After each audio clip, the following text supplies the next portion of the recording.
Hello everyone. Welcome to... What the hell is this?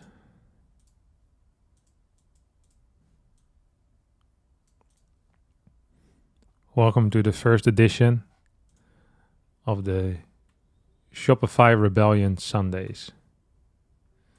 We'll have 3 show matches on, well, between 6 different players. YoungYakov versus sOs is our first match. Scarlett versus Nicroract our second match. And Reynor versus ByuN will be our headliner. Okay, I'm live. I am live. Okay, let me first explain the concept. Do you guys want me to draw the concept in Paint as well? I can show you guys. You see this? How is this Paint? Doesn't make any sense. Wait. Let's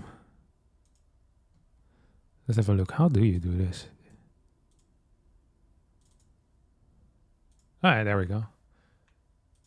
Okay, look at this. So there's 3 show matches each week. We have the A category show match, the B category show match, and the C category show match.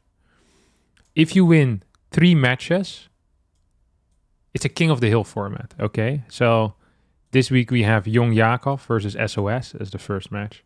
Now imagine YoungYakov wins, he stays, he plays against someone else. Let's say he plays against Harstem, okay? Har. And again, YoungYakov. YoungYakov wins again. And then YoungYakov plays against someone else, and he wins the 3rd time. You're like, oh my god, YoungYakov is owning the C category.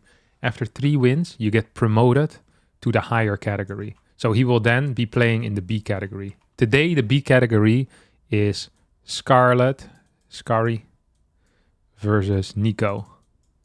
Same thing. Imagine Scarlett wins 3 times. She then gets promoted to the A category. Now, I hear what you're saying.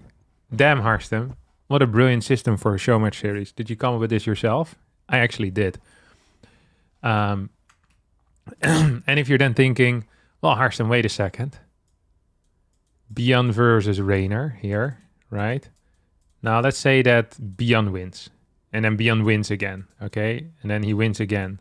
Then he wins again. It's like he just won 3 times in the A category, Harstem. Where is he going to get promoted? A plus? S? It doesn't make any sense. Wrong. We then trigger what I call a special event in which ByuN basically gets players thrown at him. So it will be a special week, a special event where there's only an A category match. And it's just ByuN and he plays best of ones versus people we just throw at him. And it's going to be on freaking crazy maps as well. And people, the entire goal is just to win 1 map against ByuN. And the moment he loses, he's out of his streak. And every single time he wins, he gets like $50 extra or something like that. So that's when you really start racking up the money. Okay? So that is the concept. It's called Shopify Rebellion Sundays. It's because it is hosted by Shopify Rebellion, the team that I'm a part of. And it will most of the time be on a Sunday, unless I can't do it on a Sunday. So that's the entire thing. We're going to be doing the first episode here today, which I'm extremely excited for. Will Lambo be here? Lambo will be here as well. Don't worry about it. Because that's, of course, the second thing. It's like, oh, what about the second player? What about another, what you call it? Another caster.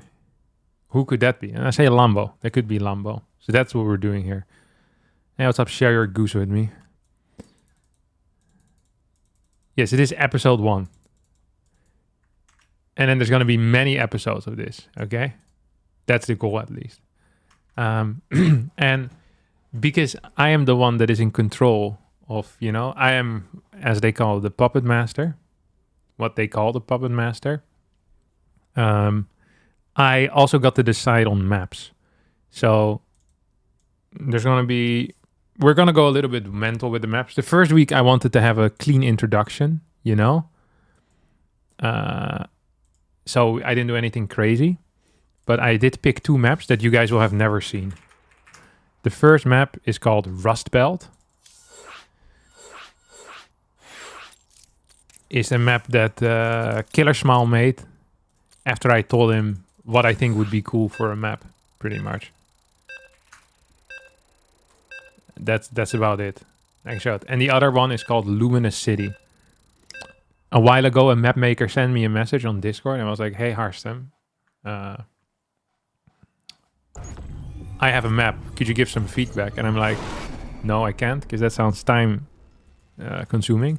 Instead, what I will do is I will not give feedback and I will just play it in the tournament series that I'm hosting. So this is Rust Belt. So 1 base, 2 base, 3 base, bunch of slow towers in the middle. And then you have like these little like neutral island base on the side. You have one in the middle. I don't know, it looks interesting. And usually one of the issues that you have when you're introducing new maps to high-level players is that they'll veto them. So rather than giving them the option to veto, I just picked map 1 and 2.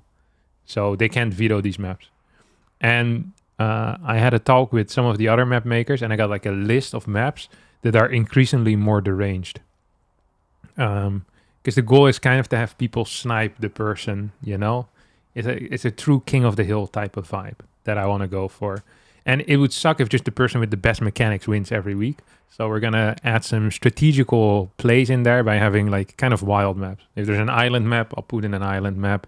If there, you know, I'm willing to do anything. There's no bars here on this thing. I'm not bound by anything. So that is pretty much the entire thing.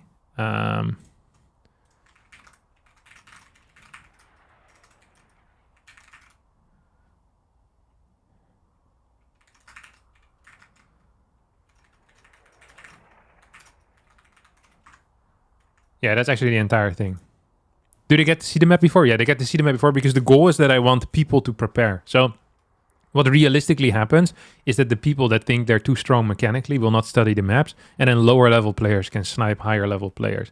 And I'm just going to put in 5 deranged maps if I want to. Like, I don't give a crap. I want to see unique games on different maps, and I'm willing to do a lot. So for a bit of, for reference,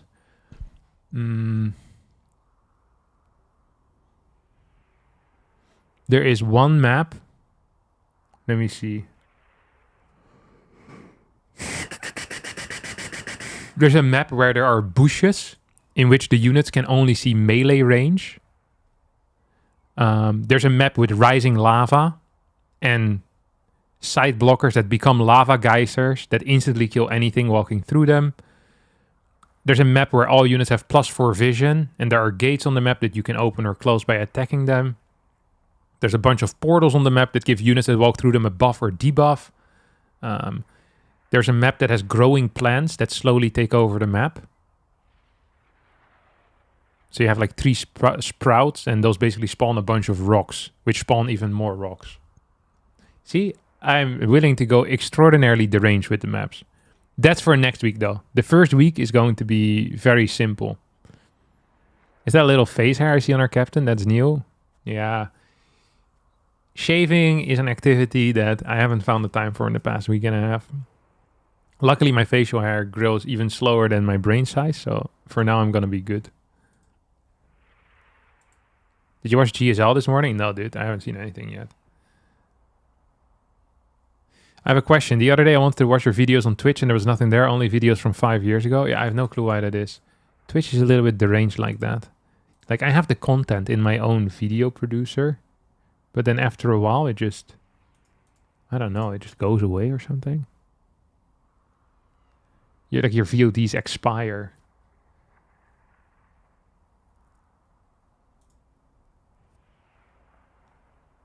I don't know how it works.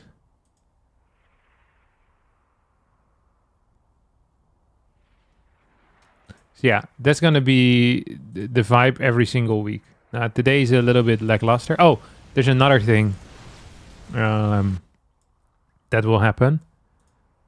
Is that right now, this will be the live broadcast, right? Because I'll be here and you guys can talk with me. I will not be speaking back, but, you know, we have a bit of a, a conversation. Yeah, this is going to be live. So the first one is in 15 minutes from now. YoungYakov sOs is the start. Then the second match will be Nicroract versus Scarlett. And then we go into ByuN versus Reynor. But if you're like, oh, Harstem, I hate watching stuff live and I hate your face even more. Is there a way potentially to watch this having less of your face? I got you covered too. So after these matches are played, I will also be collecting the first person view from every single player. And I will be editing it into a video where if one person is doing some cool actions, you can see their first person view. So you'll have like the overview of the casting, but also the separate portions. I'm even thinking of maybe fully uploading just for people that enjoy it, like the entire first person part, but that almost feels like you're stealing other people's content. So I don't really want to do that. But I like the idea of having it edited all kind of together. I did that with one of my videos where I played against Sprintf and people really enjoyed that. So that's how I came to the idea. I was like, if people enjoyed that, I could do that again, that format. And I always like seeing like first person view stuff a lot as well. So then you have the option to watch it fully casted on like the stream part. Or if you want to have like the maybe the superior experience with the first person part included, while still hearing my voice as well, yapping in your ear, then we can do that too. So that is the content plan, okay? There's going to be, over the next 52 weeks, we're going to be doing 52. This is funded by the Shopify Rebellion. And Shopify is e-commerce. You say e-commerce, you say Shopify. You say Shopify, you say e-commerce. They're pretty much the same word at this point. So if you're thinking to yourself, I only have 2 hobbies in life. My first hobby is e-commerce and my second hobby is playing StarCraft. You've come to the right place because we are passionate about both here at the Shopify Rebellion. More even on e-commerce than on StarCraft 2. StarCraft 2 in a way is also like e-commerce. You know, you have to manage your resources. Sadly, in StarCraft 2, there's no platform like Shopify that makes it so easy to manage all those resources for you. Luckily, if you're into e-commerce, Shopify is there for you. Are there going to be more episodes of this podcast with Opera 3? We have three episodes of the podcast with Opera 3 already. They just haven't been published yet. Because I keep forgetting to just upload it. It happens to the best.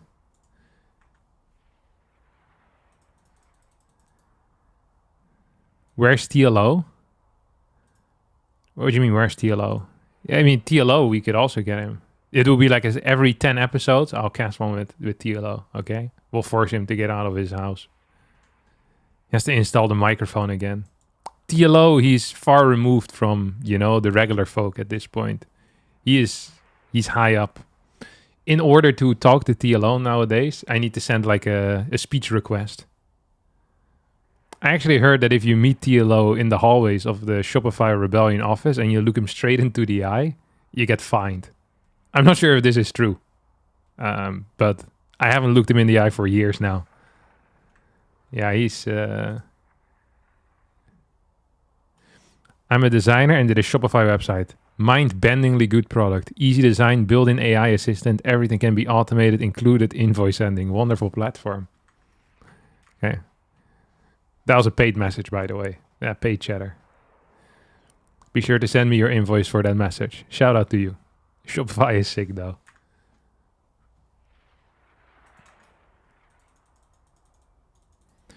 Is that why you were dead this weekend? No, the reason I was dead this weekend, I had very poor sleep.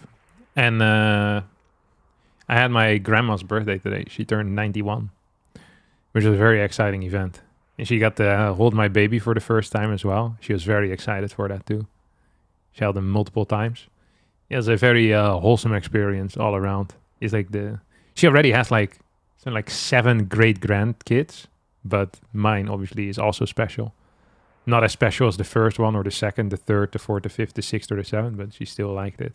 She seemed extremely excited, and she wanted to hold him for longer. So maybe I'll have to make a play date between my kid and my grandma at some point.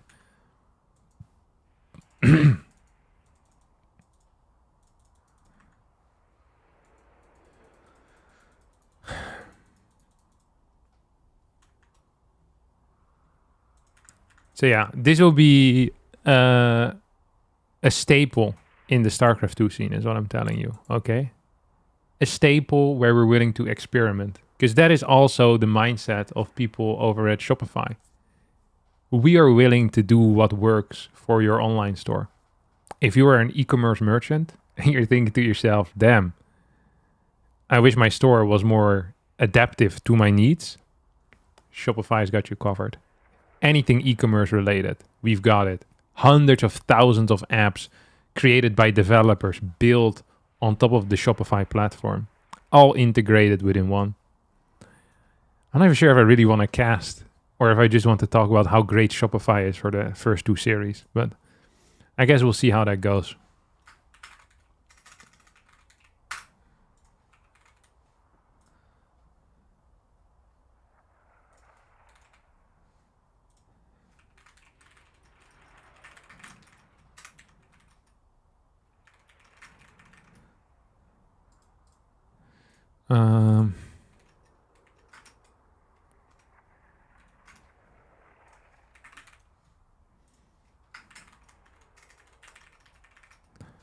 Wait, I need to message some people, make sure that everyone's there.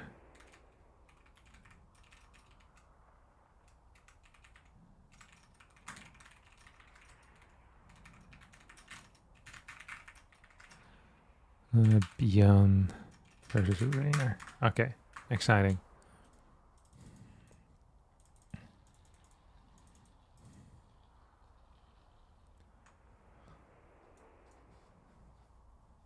Talk about e-commerce and marketing analytics. It's my 2 passions in one. You hate to see it. All right. I think we're all set up. I think Lambo is going to join me as well for this first episode of the Shopify. I like the acronym as well. Shopify Rebellion Sundays. Because it's SRS, which sounds, if you say it fast, serious. Which this is a serious thing, We're not just here for jokes. Also, in the future, I decided that it might be cool to have cameras on the screen. I think cameras add a level of... I know I kiss my fingers. It adds a level of professionalism that I think this broadcast might need. I do have a question.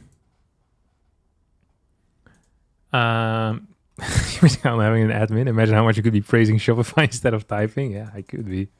Wait, I need to do something first. A poll. Create a new poll. I'll do it both on Twitch and on YouTube. With camera, cast with camera, or no? With camera, no camera. Okay, I'm gonna leave the vote open for 2 minutes. Would you guys want a camera while I'm doing the casting? So the camera would not be blocking anything. It would be like this. Okay? And you can still see my face and how expressive I am. And in case you're, struggling a little bit with emotions in the right moment, you can just copy what I'm doing. So if I'm doing, oh my God, you can also in front of your screen. Otherwise, your wife might think you're an idiot. It's like, oh, the guy in the, in the video sounds very excited. Shouldn't you be emoting more? And then you didn't do it, and she'll divorce you. And she'll just marry your boyfriend instead. It's a terrible outcome, in my opinion. So that would be the case for the camera on screen. The non-case for the camera on screen would be that you don't enjoy seeing my face and you prefer seeing more of the games. Wait. Communicate with your audience. Webcam on screen. Yes. No. Okay, epic.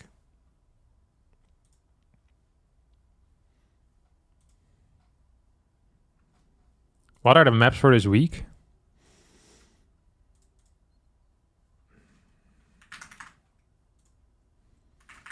The maps for this week are... The first one is Rust... What's it called? Rust City? Rust Belt. The second one is Luminous City. And then map 3 to 5 is decided by vetoing from a map pool from the TLMC. So Exarch, Sanctuary, Lumen, Rainfall, Eternity's Edge, Storm Surfer, and Fate for the second match. I swapped some maps around for the different series as well, so we get like a different kinds of things. That's about it. Okay, most people seem to want the camera on the screen.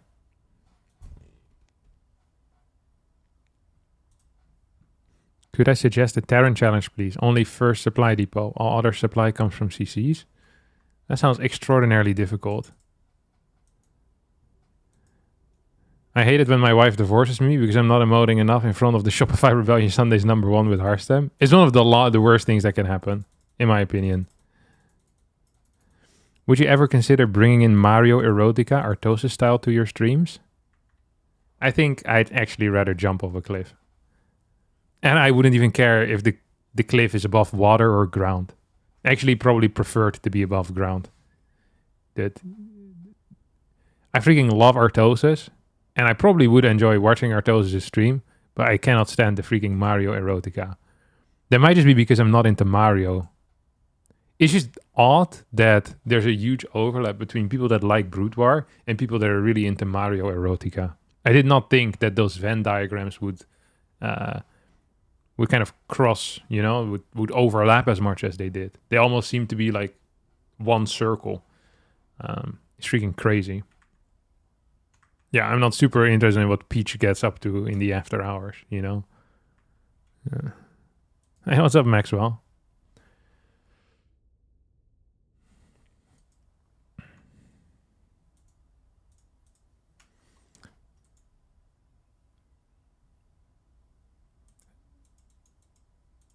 So yeah, that's the plan here for today.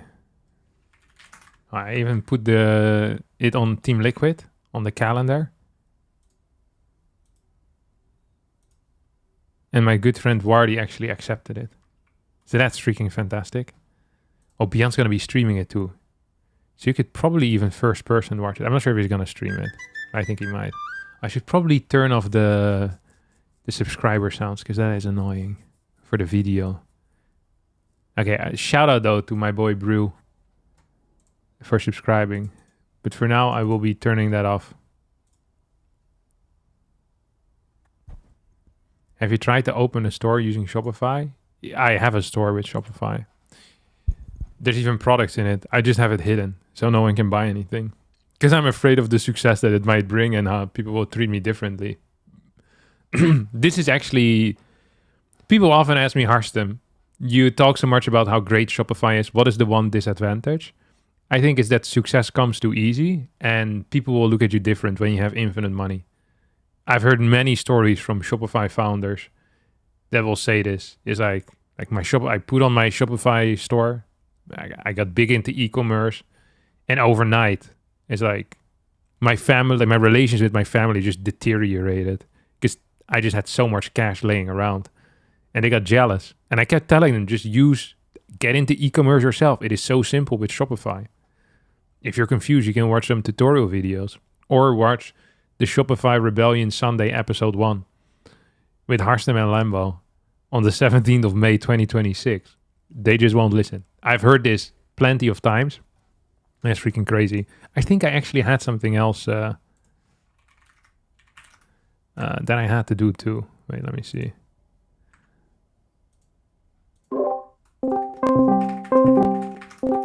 Hey, what's up? What is up? What do you love the most about e-commerce? I love that everybody can do it, everybody can grow and do their own thing. Yeah, me too. I freaking love e-commerce, dude. Oh, how excited are you for the first Shopify Rebellion Sunday? How long have you been looking out for this moment, Lambo? Tell me. For like at least 50 minutes, which is I think when you told me about. Yeah. Yeah, it is the event of the year, is what I've heard people say. Okay, they said you had an echo. I think it's good now, though. The echo is gone? Yeah, it's because I had I made a mistake. I had you open on two soundtracks. Like, there's nothing you could have done about it.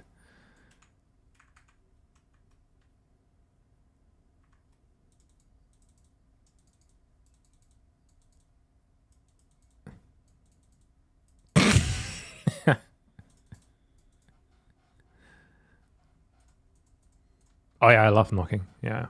I'm also streaming this live to YouTube, by the way. Canada. Wait.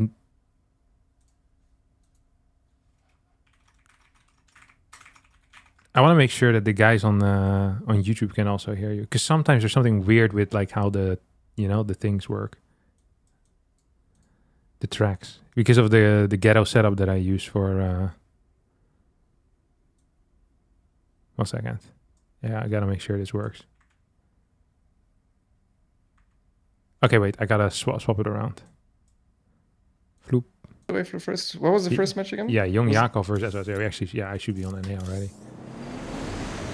What should be the channel? SRS? Yeah, I like that.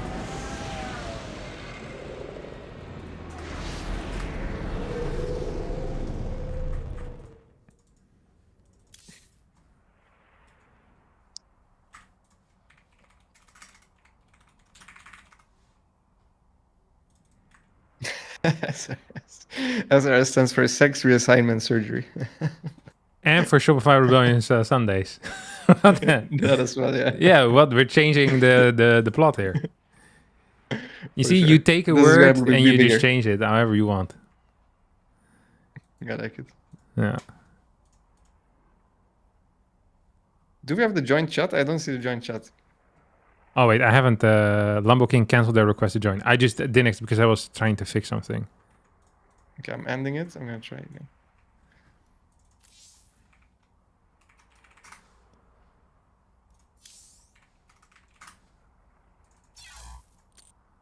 What should we do?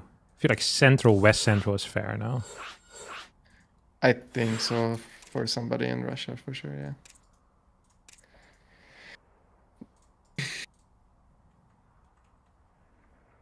Okay, wait, you send it again? I'll accept it this time.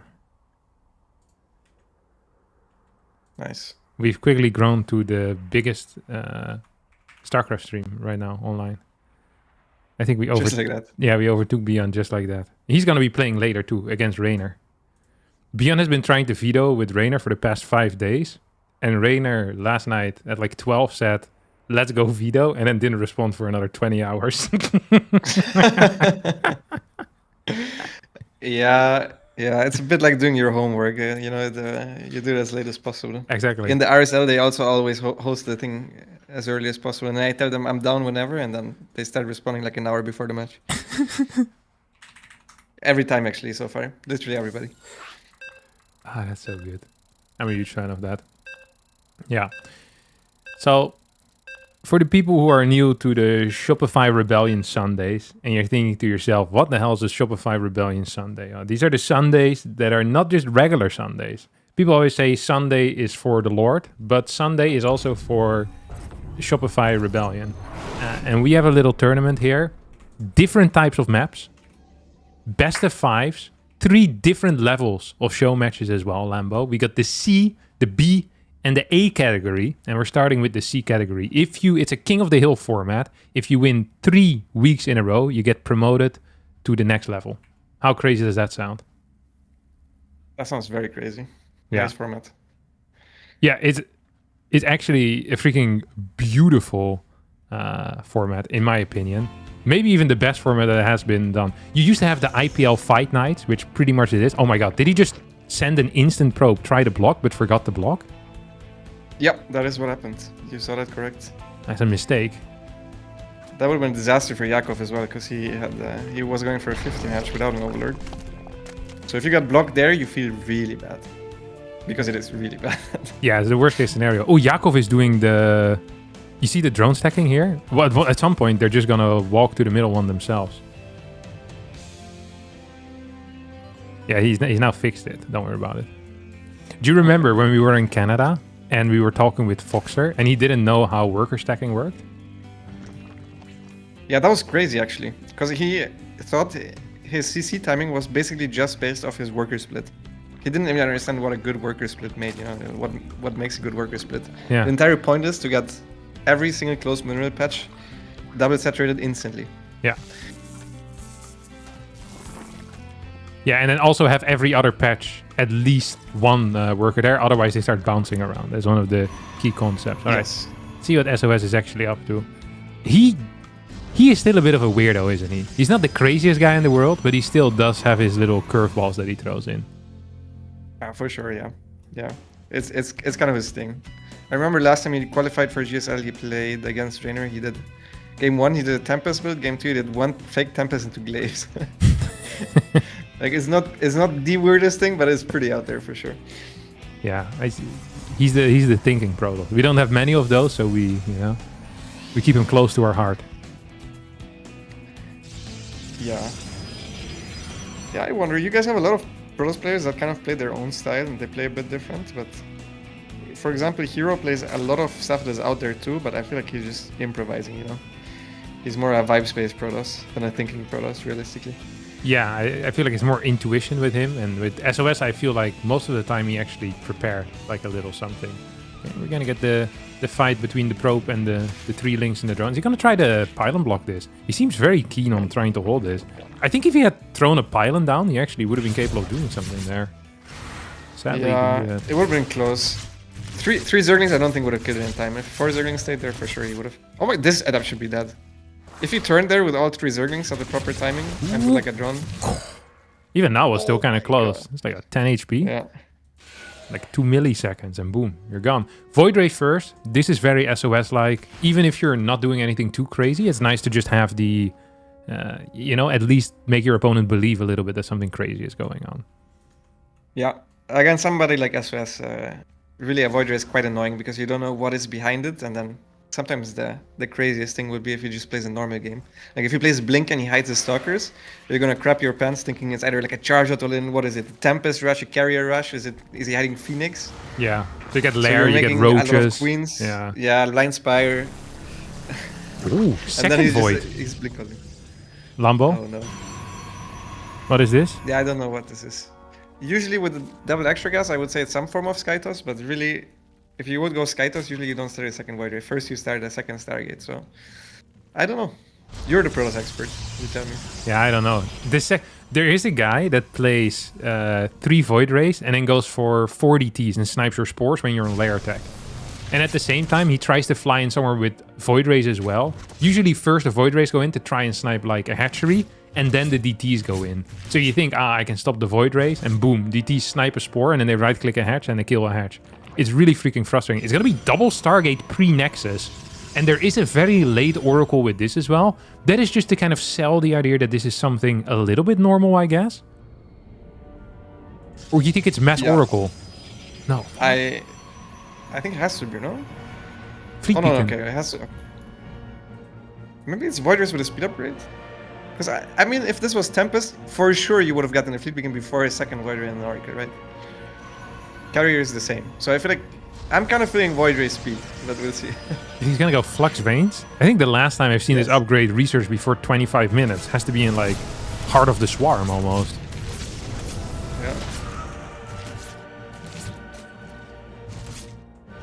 Yeah. He's not producing extra Void Rays, so I guess it's Tempest. It's gonna hit so late. Or carriers? Oracle's getting some kills. 4. YoungYakov is being very brave, by the way, with the drone count so far. He's getting 8 more over here. Adepts tried to go in. Void Ray's gonna get a snipe here on the Queen in the main. We'll now start working on the Extractor as well. Okay, it's gonna be 2 carriers here. No +1 on the way. And a Spire goes down here too. So I feel like YoungYakov kind of knows what's going on. Yeah, that's a good read. I mean, I think the drone count is not too crazy considering there's 2 Void Rays and an Oracle. Because even if there's no third Nexus, nothing strong can happen if the other guy starts with 2 Void Rays and an Oracle. Like, what are you gonna do? Charge out all in that hits at 7 minutes? I'm not sure. Classic 645 charge all in. 18 Zealots. Nice. The other guy's like 140 supply of Roach Queen. Yeah. Yeah, you're right. Oh, the carrier's gonna get spotted here if YoungYakov... No. Oh, yeah, carrier got spotted in the natural, I think. I saw it. Yeah. Yeah. Okay. I don't want to be a negative Nancy here, but if Nancy was here, she wouldn't like what she's seeing right now. For Especially SOS. losing the Void Rays, considering he made a 3rd Stargate. Because 100% after he's done making Void Rays, Carriers is going to make Void Rays again. So why the hell is he suiciding his first 2 Void Rays? Yeah, he only suicided 1. Yeah, okay, the other guy is just... He's almost dead, but not HP. quite. I think you do that to show your opponent that you don't care about them. And then YoungYakov will be like, oh, there's no way he's going to build more Void Rays after this. Probably Blink. Carry, yeah, probably carry into Blink. Carry into a classic. SOS classic. He's like, oh, that's crazy. I can't believe that's happening again. And then he's going to be real shocked when there's like 4 Void Rays. I'm like, oh my god. After that single Void Ray suicide, I had never expected that. It's going to be the shock of a lifetime. How many Corruptors are out right now? There's none yet. Dude, all these queens are dying. This is dealing more damage than it ever should have, no? Yeah, this is also not how you're supposed to hold this. Like, you're supposed to be there in position before the interceptors get out, and you should have a Sport Crawler there as well, then all your queens together. Both carries make it out.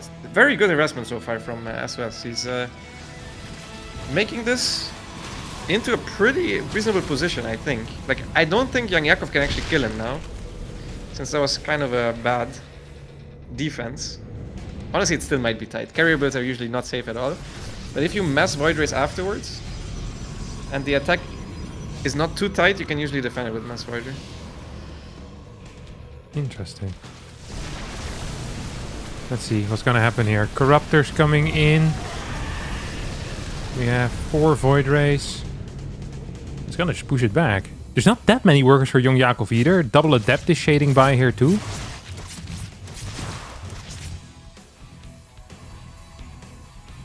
I think this is good for SOS, no?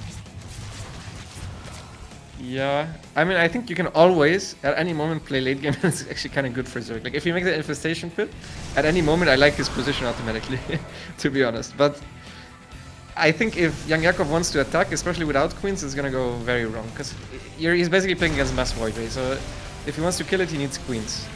But he doesn't bring any queens, and this is not enough Corruptors to kill this air army. SOS needs to watch out for his carrier. One carrier almost goes down. It's almost like a bait now. He kills almost all the Corruptors. He's gonna kill all of his Roaches too, because Flux Wains is done. Pre-25 minutes. That means these Voiders are freaking fast. Yeah, dude, they're so quick. Are they quicker than a Corruptor? Like slightly slower, no? I would say quicker, but let's really? see. Okay. No, they're slightly slower, you're right. Yeah. You're right. Feels slightly slower. We have a couple of slow zones in the middle of the map that YoungYakov wasn't quite aware of. I feel like Yakov cannot actually hold this. He lost all of his queens earlier. There's now 10 Void Rays. This legitimately looks like a Wings of Liberty game. And it's also ending in a way that a lot of Wings of Liberty games did, is where Void Rays go across the map. And even if they're not charged, they're pretty freaking dangerous. Corruptors are doing an okay job kiting this. Here comes a Prismatic Alignment. 2 Corruptors fall instantly. 9 Voids remain. 7 Corruptors left in the air as one of the bases is gonna die. 12 drones have gone down as well. So even if at some point YoungYakov manages to hold this, I feel like he's pretty freaking dead. Bro, he's making Mutas.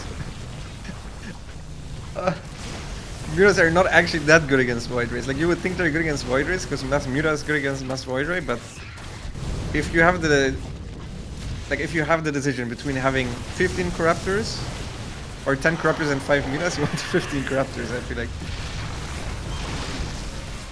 Maybe that is why you're not in the C match of the Shopify Rebellion Sundays. Because look at this, Lambo. The Mutas are going bananas. Clearing every single Void Ray. Yeah. That's not every single Void Ray, it's like half the Void Rays. Most of the Void Rays that were on the other side of the map. Yeah, most. He can also, because he has a flip, he can at any moment make Phoenix with range now too. Yeah. Now that is really the major downside of having the Mutas. I think you could just keep making Void Rays as well. Yeah, Mutas are also really bad against carriers, by the way. So you don't even actually need Phoenix. Yeah. Oh, here we go. An attack here, a serious attack on this third base right now. I wonder if the base is even gonna go down. There's a cannon. Nope. GG gets called as SOS is gonna be winning game number 1 in what many people would perhaps have seen as an upset. For sure, yeah. I would say YoungYakov is a slight favorite here. Yeah. Not a big favorite though, because SOS plays kind of weird, and you know YoungYakov is not like the most solid player. He's very good, but some ups and downs. So I think it's a good match. Yeah, it's a phenomenal match. I wonder who set this up. The person who made this match happen. I'm not saying they're a genius, but some sick matchmaking, no? It was me, by the way. I set up the matchmaking. Okay. What can these players win, by the way? What do they get? The winner? Of the C match? Of the C match, yeah. Yeah, $50. And the chance to win another $50 next week. And if you win 3 times, get promoted to the B match. Okay. So it's potential infinite money, basically. Yes, but you know, Lambo, I can already hear the cogs in your brain. They're spinning, and they're like, "Wait a second, you have C, B, and A. What the hell happens if you win the A match 3 times? You can't get promoted to the S match because it doesn't exist, right?" No, you wait at the S match until the next guy wins 3 A's in a row. That is a For cute... the Giga match. Yeah, and then what if they win that 3 times? Then, you know, the guy's going to be waiting there forever. So then it would be a punishment more so than anything else. So what have I decided instead? Okay, they're all ready. Let's just start the game then. And then I will tell you. Instead, the dude that wins the A series 3 times in a row, we do a special event where we just throw best of ones at this player the entire time until the person loses. And every best of one is like money 50 for bucks. every single day. Yeah. Dude, you're I don't know who's setting up the money for this, but he might be poor if you send like Yona in there or something. Yeah. I like it, Yeah. It's crazy. And then, I mean, that is, you know why it's possible to have this much money going into this show match? Is because the people who are sponsoring this are all active using e-commerce on the Shopify platform and making money with e-commerce on Shopify. I'm not saying it's the easiest thing in the world, because that is playing Terran and getting Grandmaster with 4 racks, but behind that, getting extraordinarily rich at a very high speed using Shopify e-commerce, it has to be top 5 easiest things you can do. Yeah, no doubt. Oh, he canceled the Overlord last second to get that hatch down, by the way. So he lost the larva, actually, but he gained some aura. He gained some aura. I think it feels worse for the Protoss because the Protoss doesn't know about the cancelled Overlord, you know. But the build, actually, I compared it with getting blocked, and getting blocked is better. If you don't then take more follow-up damage because of it, which obviously is impossible to tell. Yeah. What are your thoughts on this map, Lambo? Luminous City. A map maker sent me a message a couple of weeks ago and said, "Hey, I have a new map. Could you give some feedback?" And I said, "No, because that sounds like a lot of work. Instead, I will put it in the Shopify Rebellion Sunday show match series." And then he asked, "What the hell is that?" I said, "Do not worry about it. I'll explain it on the day itself." So, I think it looks very good for Zerg, and it depends a bit on how many minerals are at the back of the main base. How many minerals is that? but it's open. It's not like a locked-in base. You know what I mean? Oh, you mean the tiny ones? Yeah, there's a second entrance to the main base. I feel like you could have used at that. least 20. And it's 2 layers. Yeah, you put a gas there and then you link flat. Yeah. You put a gas next to it, and the drone mines it. Yeah, but you can three wall it, like 3 building wall. So It's true. it's not that bad. Like most of the time, like for example, on 10,000 feet, like the people also do this, but then you need like 7 buildings to wall it off, and sometimes it still doesn't work. It's really tough. Yeah.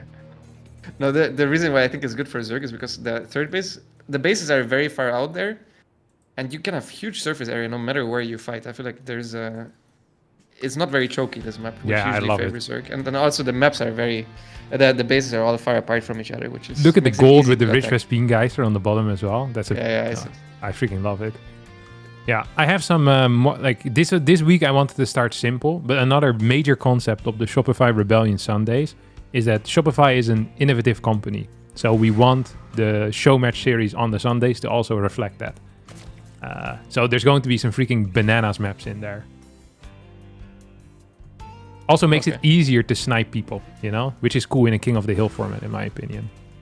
That is cool. Do the players get to veto, or you just tell them that they have to play each map? They get the veto from a map pool of 7 maps, and I pick 2 maps myself that they can change.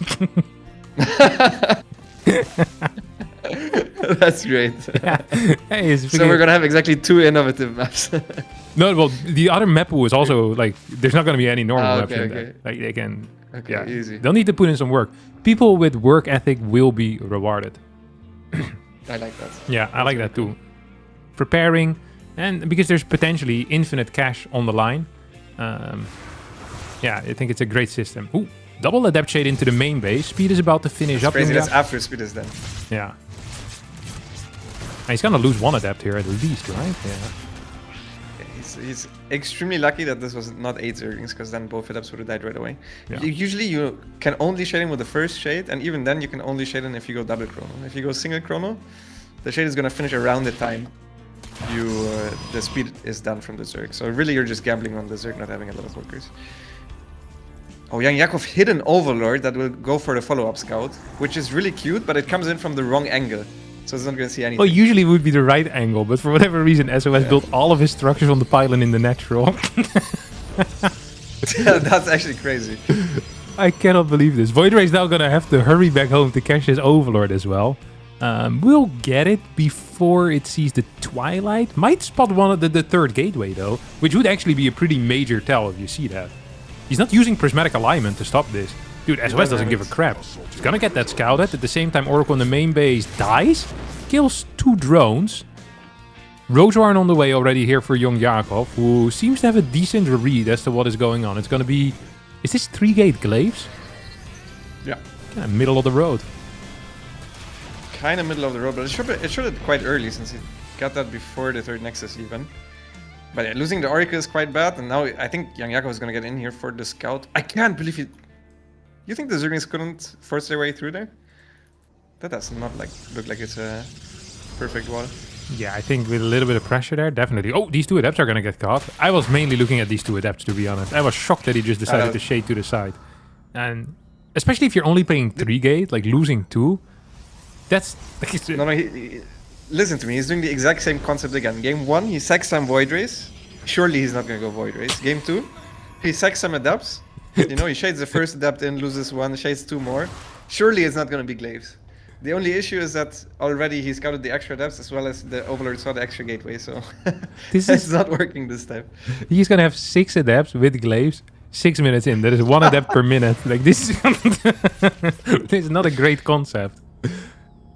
Although it feels nice to build one every minute, I feel like generally for killing people, this can hit with like freaking 14 Adepts. So I'm kind of shocked that it's hitting this late.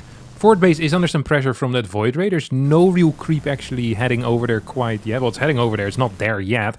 Adept's now trying to move into the natural. There's no wall for YoungYakov, which means he's actually going to need to start chasing some of these shades. And the Adepts move towards the fort where the queens are naked. And the naked queen, that is not okay, Lambo. Close your eyes. What the hell are you doing? The eyes are closed. They're gonna fake shade in again. Probably gonna be cancelled. The Void Ray actually covers quite nicely for the Adept now that the queens are dead. That means some of these roaches are gonna fall. I almost think you should have fought that together with the Void Ray with the Adepts. Clears a couple of roaches. Now the question is, does he scout the Spire? He hasn't scouted it thus far. He is going for a blink, which is fine. But it would be huge if he actually gets a scout off. There was only 4 queens here, by the way, total. So killing 2 is killing half of the queens, which is pretty crazy. It could have been serious problems, but luckily for YoungYakov, it's not quite going to be the case. Sees that there's a lot of stalkers there. 10 drones instantly start. And it's going to be... Is this going to be mass Mura then? We don't even have an Evo yet. I think you can go couple meters into Roachling Bane as well. I think it's not bad. Like going like 8 mutas at first, basically use all of your gas for the initial mutas. He could also go mass muta. Now that it's 8 gas, it's almost certainly mass muta. Which makes the baning speed a bit weird, because you don't need baning speed for if you go for mass muta, since this is not a ZVT. Yeah, you don't need to deal with a marine tank push anytime soon. Yeah.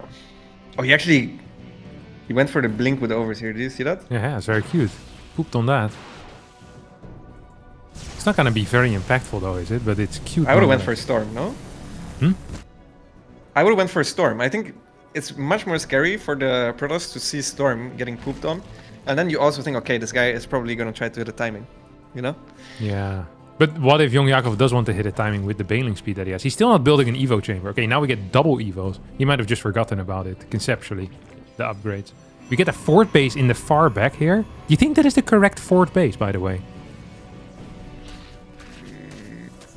No, I think both fort bases are really bad, but I think the other one should be better, theoretically. This one is crazy. This one is actually crazy. Like, look how far away the Slugger are from his own natural at this point. Yeah, it's tough. Oh, Templar might get sniped here. One of them will go down. 2 of them will go down, sorry. And the Storm is going to actually clear a couple of the probes as well. Cleared more probes than the Mutas did. A couple more probes are going to go down here in SOS's natural. At the same time, Lings are going to try hitting the third base. Just pure Ling Roach. I mean, the supplies are telling a not so pretty tale here for the Protoss.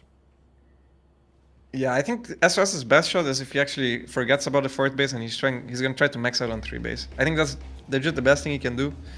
But we'll see if he can make some magic happen with those 4 bases. It's just so much attack area where you can engage. It should be almost impossible to defend with the amount of units that YoungYakov is working with. Yeah.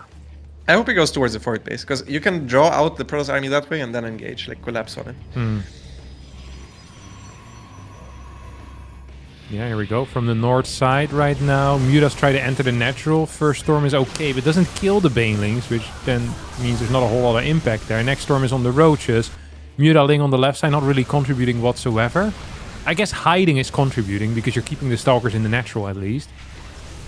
Roaches are eventually gonna get cleared as the Lynx try to go for a run by into the net. How many freaking mutas is that? Like 18 or so? 16 mutas.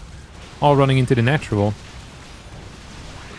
This is not a terrible fight for YoungYakov, no? I think he just wins the game. Yeah, it's fine. I think he's far enough ahead, but this was poorly executed. I'm just gonna call it what it is, because he was waiting for too long with the Ling Muta. If that was a flank, he would have just straight up won the game. And he also went through the only choke that is on this entire map. Like he said in the storm. For the entire duration. There was only a single storm, so it was not exactly well played, but yeah, he's so far ahead just from the start. Like the start was so goddamn awful for SOS with the adepts that died on the Glaze and 0 damage. Yeah, GG is called. Wow. Got a tied series in our first C-Series Shopify Rebellion Sundays here. Wardy is searching a ladder game. I don't think I've ever seen this in my friend list before. The passion is crazy. That's great. We should maybe do a wellness check. Something wrong with him. There's no way. So somebody stole his account. Yeah. That's how we catch him. Okay, let me see what the third map is. These guys are bananas. 3 at Eternity's Edge. So this is now we have some maps from the TLMC coming in.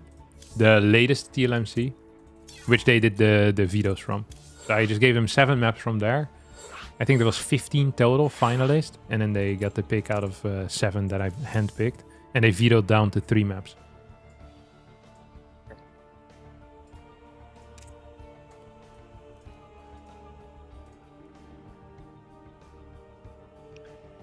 Okay, this map I'm very familiar with because it's in the RSL. The RSL has a bunch of the TLMC maps. Yeah. I think this map's good actually. Because I played it a bunch and I'm not sure who it's favored for. So whenever this happens with a map, I feel like it's probably an okay map at the very least. Yeah. I hate it that it doesn't say in the description who it was made by.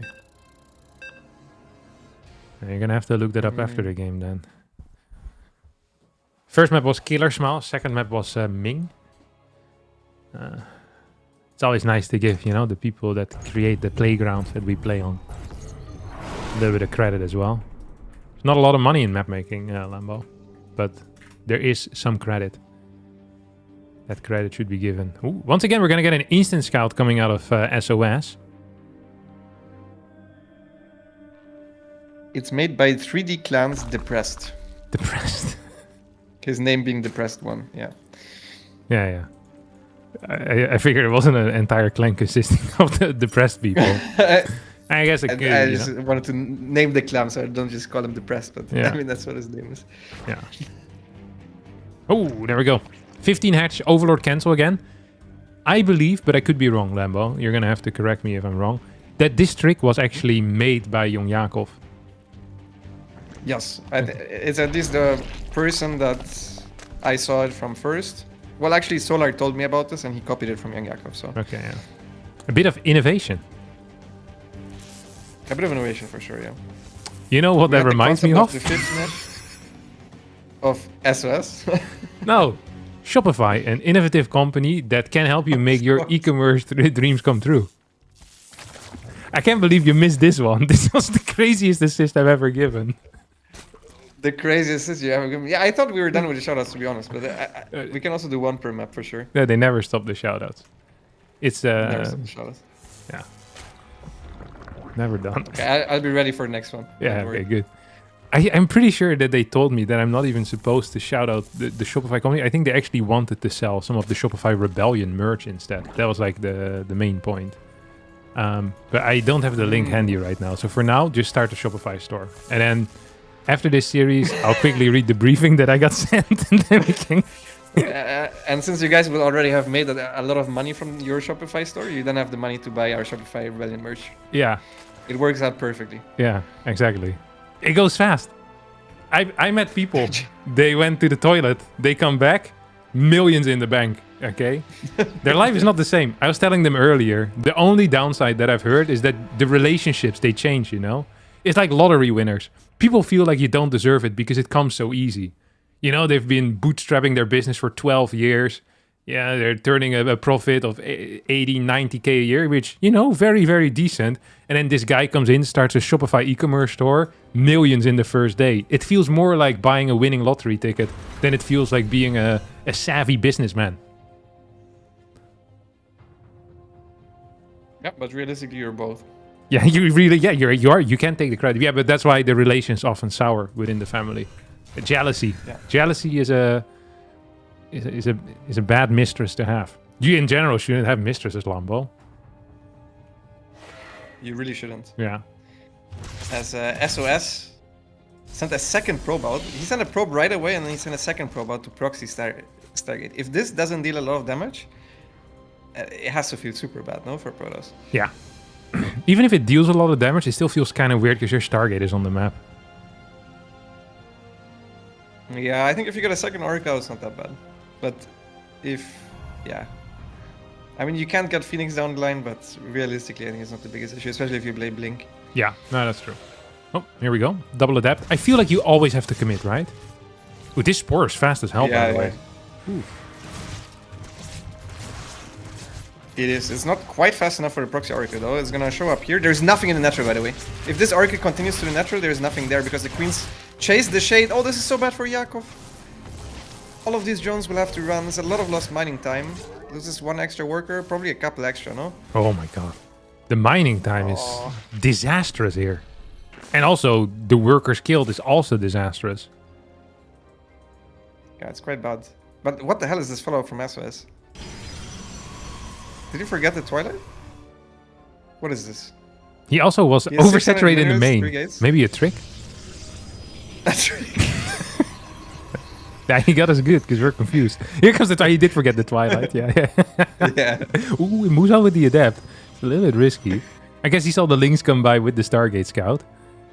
Where's our second Oracle, by the way? Oh, the one is at home, one is on the other side of the map. The second Oracle got 0 kills, so that's much better already. Now we're gonna get a Twilight as well as a third gas. Twilight gets spotted, so does the third gate and the third gas. So YoungYakov has as much information as us, but I have no clue what's going to come out of the Twilight here. So neither can Yakov. Blink, really. No, it has to be Blink. Really? Oh my god, he's gonna lose the Oracle. No. Okay, no, barely gets away. I wasn't even looking at it because I wasn't worried. Had to. Okay. Well, I was very worried, but SOS had that one under control. So yeah, he's going big. His worker count is honestly quite bad, and he hasn't saturated his gas at the natural. Also, now that I look at it, the bottom gas of SOS is natural, and I suppose the top gas of...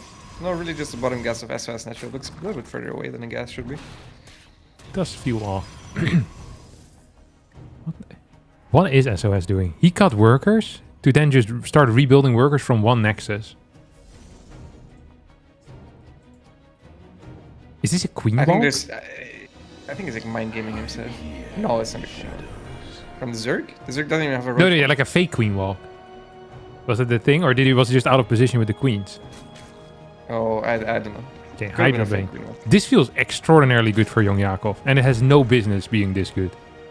Yeah, that was really bad. I think SOS messed up his build, and then the Twilight got scouted, Twilight before third, so he was like, okay, now I can't really go Glaives anymore. And also, I think he just messed up his worker production, if I'm entirely honest. Yeah, I think so too. This is going to be really tough. I feel like Hydra Link Bane is actually really hard to hold with this particular build if you have a wacky early game. Like if you make mistakes somehow, then it just feels so tough. Like you're not really doing anything. He's going to push now with 7 Stalkers, 6 minutes and 33 seconds into the game. This is really quite late. 5 more Stalkers are being warped in. There is +1 on the way behind this as well. This almost feels like it's a Blink Stalker all-in, except it doesn't really hit as hard as an all-in. He does have the drone count of an all-in, or probe count of an all-in. Yeah, that's like, if I would like one of the things from the all-in, is definitely not the worker count. That's like the one downside that the all-in brings. As YoungYakov went in with a bailing run, but killed 6 probes, and he already has a secondary fort base, and he's making units of a very nice worker count. He's just supply block right now, which is not great. I think this base is gonna have to be cancelled again. As he gets into the natural of SOS, that's big. Forces a recall. Ooh, might get the pylon here. That's the half of the production. At the same time, SOS not paying attention. He's losing all the stalkers with blink. He didn't blink a single time. Man, he lost all of his stalkers at the front. Oh, that's so bad. Yeah. I know it's so bad. I mean, that was just a mistake. It's going to be really difficult to frame this as anything else, but... It's difficult. He let the Zerglings in to kill the Zerglings, of course. This is usually the hero framing. Yeah. But he's not hero, so you can't defend him without making mistakes. He just lost the pylon and then 12 stalkers. That's a much worse outcome than killing 12 links for free. You know, if I get given like a dilemma at some point, like a genie out of a bottle or something comes out and he says, what do you want? 12 links for free or -8 stalkers? I know what I'm taking. But maybe that's controversial. Very controversial. It's a hot take, for sure. As YoungYakov is making lair tech lurkers, which usually I think are quite bad. In this case, really, as long as he spends his money, he should be in a fine spot. Yeah, we do have a Zealot run by being set up right now, but these Zealots don't have speed quite yet. Okay, these 3 are going to get caught. There's 4 more on the way that will probably meet the same fate because they're walking through the watchtower.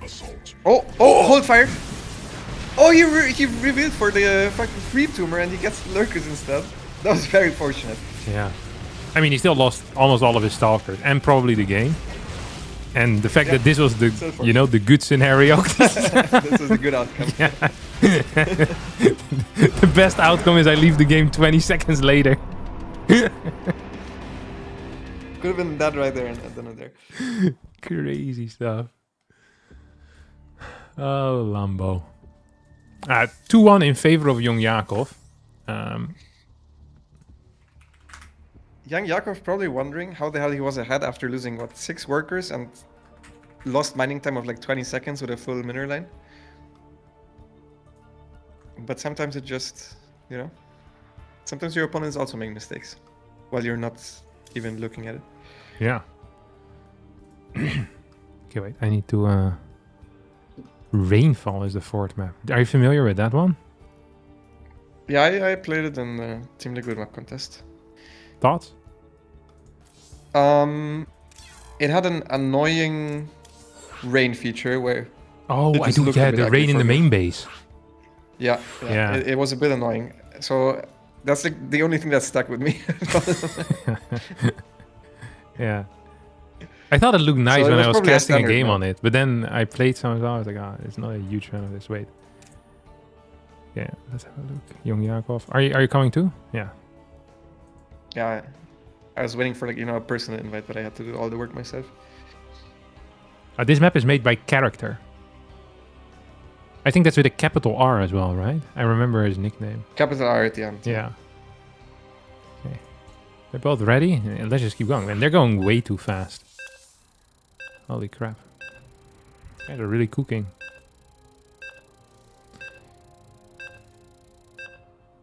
I wonder what a late game looks of SOS. I feel like he's a bit of a hipster, so he might actually play carriers in late game, Yeah, carriers in like 1 Tempest.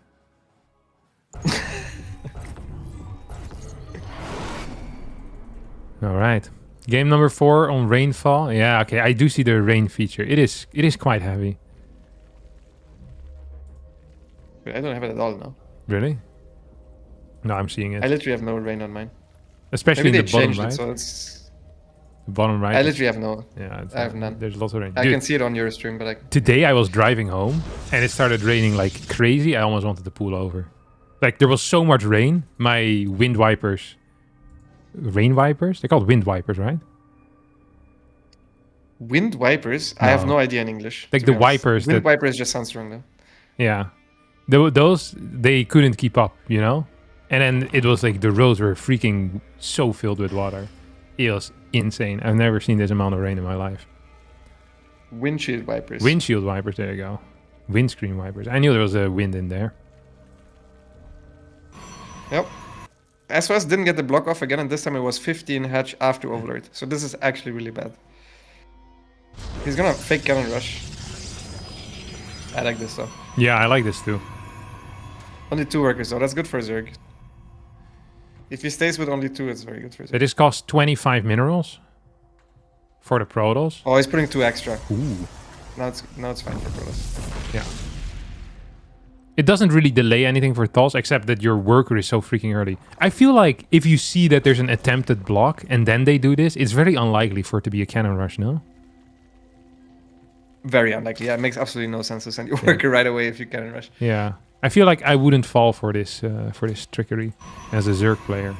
Because it just, like, the conceptually it doesn't make a whole lot of sense. But that's how they get you, you know? You're like, oh, conceptually it doesn't make any sense. And you have a guy like 5.2k MMR, like, I don't care about concepts. And he just does it anyway.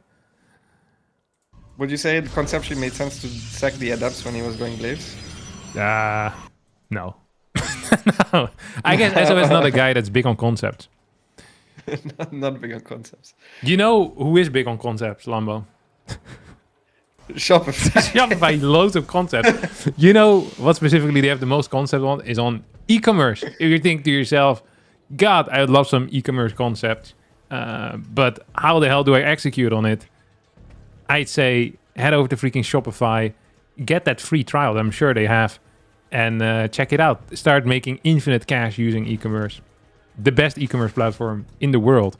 Some people say it's the only one, but that's just because the rest is so extraordinarily bad compared to Shopify. Like, there are other ones that are good. Like, in isolation, you'd call them good, but compare them to Shopify, they are weak. Weak, weak, weak. Loads of concepts, innovation, adaptation. We've got it all. Yep. SOS trying his absolute best to block a third base, but there's already one on the other third base location. Realistically, still, he's keeping a drone from mining, though, which is kind of annoying. Yeah, it costs a lot. Do you think he'll finish it at some point? No, you lose it instead of finishing it. No, yeah, okay, but you make a mistake. The question is, will he make a mistake? I didn't ask, is he going to be perfect? Oh, by accident. Yeah. No, I don't. He only needs to hold out till metabolic boost, so it's like one more cancel. Surely. Yeah, he's going to cancel for sure. Nice. And the adept is going to die. Oh my god. The extractor bait. Can I get a percentage chance on this being planned? 0. That is just on the fly. Actually 0. Oh, the Oracle coming in. The Spore is too late once again. If he goes to the main, it's good. He's gonna... No. Okay, now he's at the main. If he went there without taking like 20 hits, it would have been a lot better. He's gonna lose it. No! Wow, that was pain. SOS, no. Oh, 2 drones though going down against this one adept. Or 1 drone, sorry. 2 drones. Yeah, I can live with this. A lot of lost mining time. Yeah. I cannot live with the Oracle tank, but yeah, that was overall, bad. Another crazy thing was that the natural, the natural was completely empty, by the way. Like there was no unit in there, no adept. Oracle wasn't there either, and the links were nearby, so that could have gotten real scary. Now there's an adept in the neighborhood, there's an Oracle, there's actually 2 adepts in the neighborhood. Oh, this is the bait. Yeah. YoungYakov is a fish. He took it. Can't get baited like that. Yeah. He hasn't played enough against Hero. Has not played enough against Hero. Now we're going to get an attack with 4 adepts. Once again, the gateways before the Twilight Council. We are going to get an instant forge with this.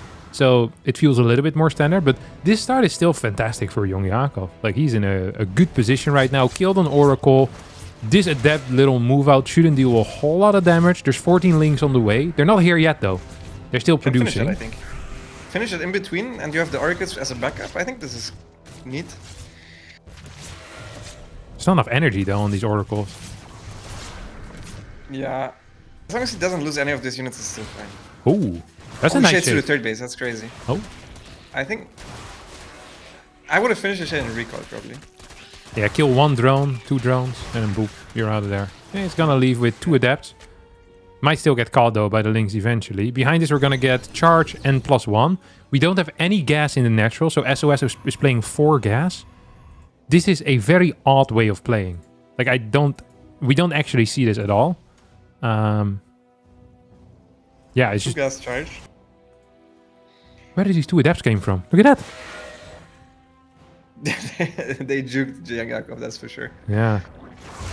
2 gas charge is insane. Like you would think that he's hitting a sharp timing, but he's floating 900 minerals right now.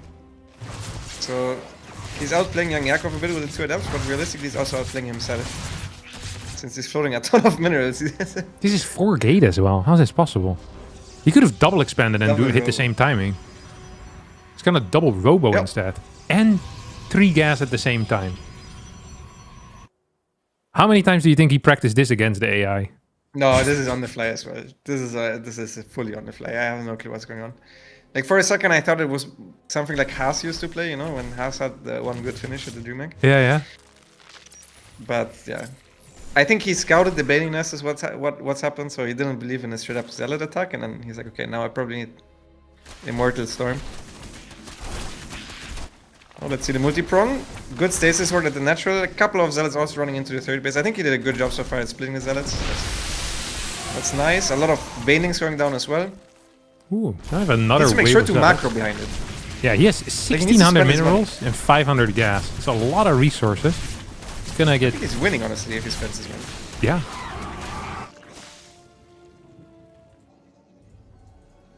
Templar Archives. We get armor? Thoughts on this?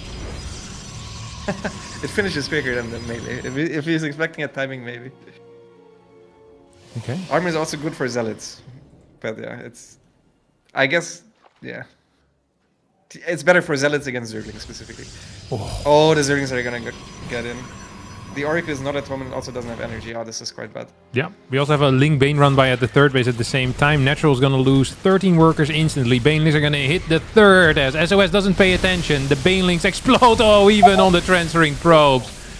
SOS down to 31 workers right now. As YoungYakov, a dominant performance here in the C match of the Shopify Rebellion Sundays. Episode number 1. Completely owning SOS. A banger, honestly, this one. That was not bad. If there was something, if the stalker was a little bit better placed, I think YoungYakov is in huge trouble. I actually think he's kind of dead. Yeah.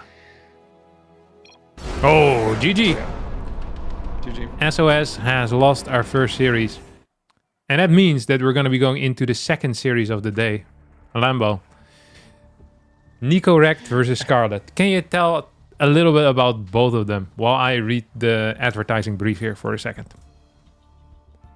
Yeah, Nicroract is one of the hardest working Terran players out there. He's still getting better every week. Also, he's one of my main practice partners. Actually, both of my Terran practice partners are playing today.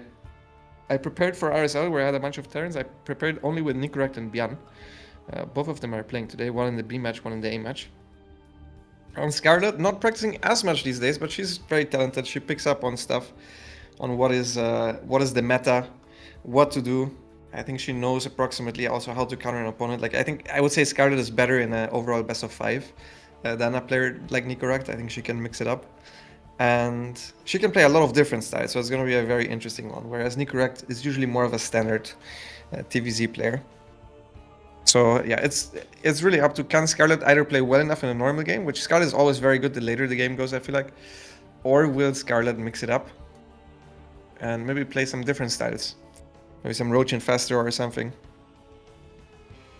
where she can catch Nicroract off guard. Yeah, these are all very good questions.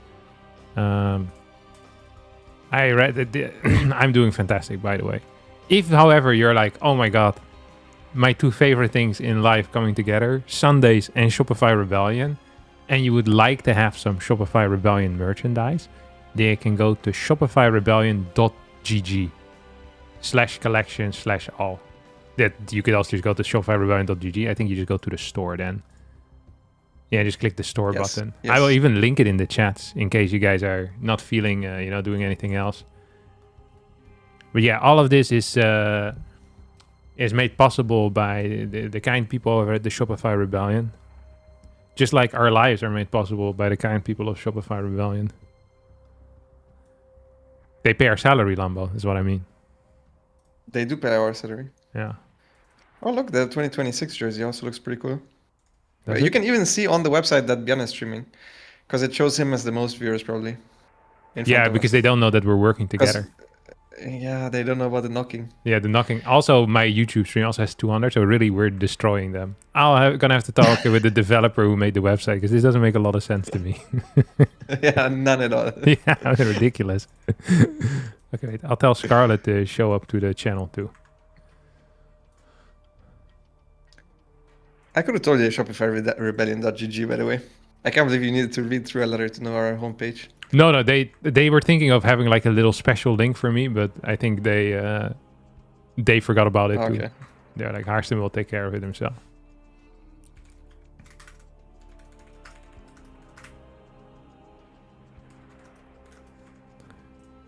That website looks like it was created with Shopify. Probably was. Yeah, obviously it was. Because they also want to make some cash. If you want to make some cash using e-commerce, there's only one place to go. What's this map called? The Rust Bucket? Rust Belt. That's Rust what it's Bucket is a called. map. Yeah, Rust Belt. That's the first It's a one. 2v2 map. Ah, that's what it is. Yeah.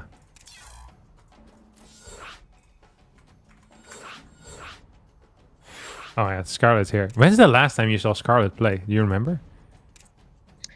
In the Team League we played, right? Oh, true. It's kind of like it's still quite an event, you know? Yeah, for sure. Like, at least for me, it's always exciting. I feel like we could find Scarlett in like the retirement home, you know, in like 80 years from now. She hasn't played in 60 years, and she'd still be like 6.4k MMR after 2 games. Probably. Like, she has an uncanny ability of just being capable of thinking like mechanics. Most other people, they need to actually play, or she can just think in mechanics. Okay, let's see if everyone's ready. Yeah, I need to keep playing, otherwise I can't even. Like, Yeah. my fingers don't work the way I want them to.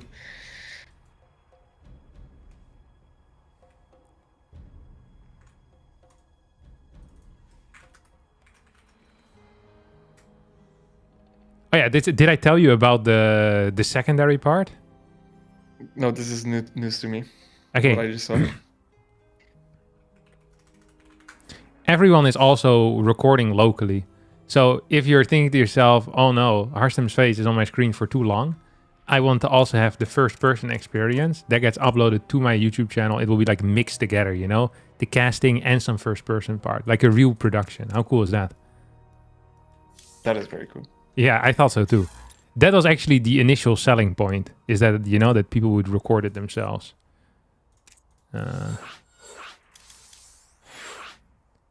I didn't even know Scarlett was in Korea, to be honest. Were you aware of that?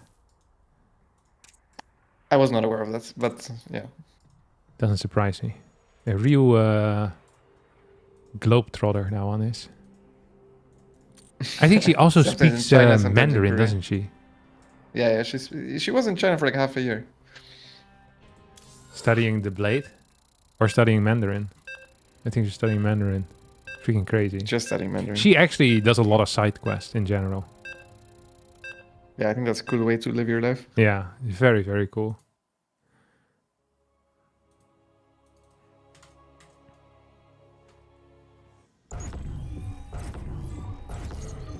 All right. Welcome everyone to the Shopify Rebellion Sundays, the B match between Nicroract and Scarlett. 5 maps, or at least the best of 5, of the highest level of StarCraft 2. Well, not the highest level, the B level of StarCraft 2. After that, we'll be going into the A levels, which is even higher level. ByuN versus Reynor. I'm very excited for that. I also handpicked that one. I handpicked all of them. What? Maybe we should make it S, A, and B. I feel like This is B level of StarCraft. I really wouldn't want to be in a C match because I'm playing the C level of StarCraft. Sounds so bad.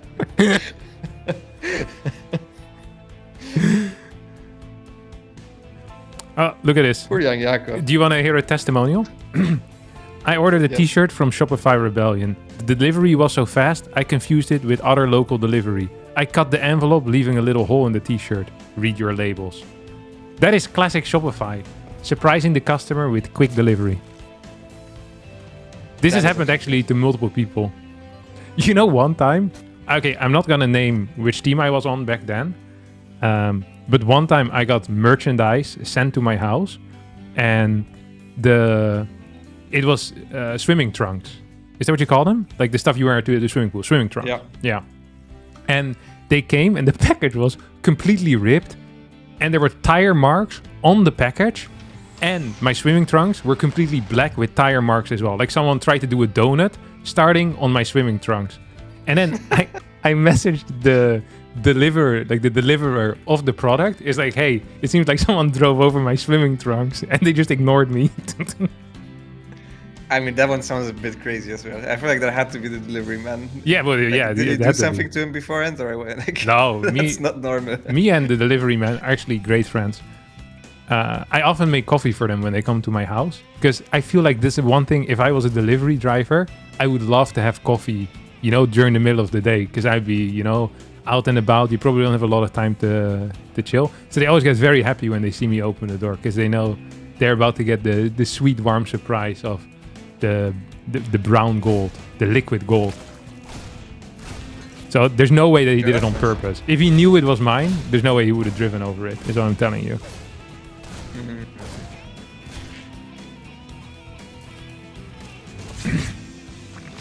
Okay, what's this? Triple CC out of it. You know a little bit about Nicroract. Now you can't obviously share it because you're practice partners with him. So you're gonna have to, after he does it, you can say, "Oh, I knew he was gonna do that because he does that in practice." But you can't, predict beforehand.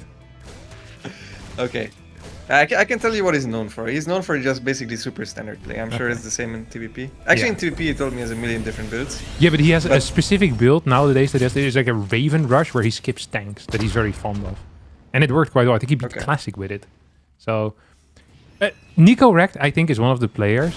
Actually, I think Nicroract and YoungYakov are pretty similar. Is that I think they're much higher rated by pro gamers than they are by the audience. Yeah, I think that's fair.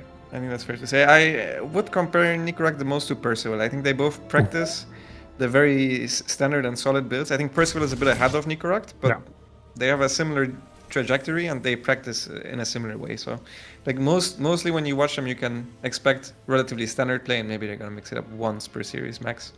But when they practice mostly just standard builds, because that's what you do basically if you want to improve, especially mechanically as a Terran.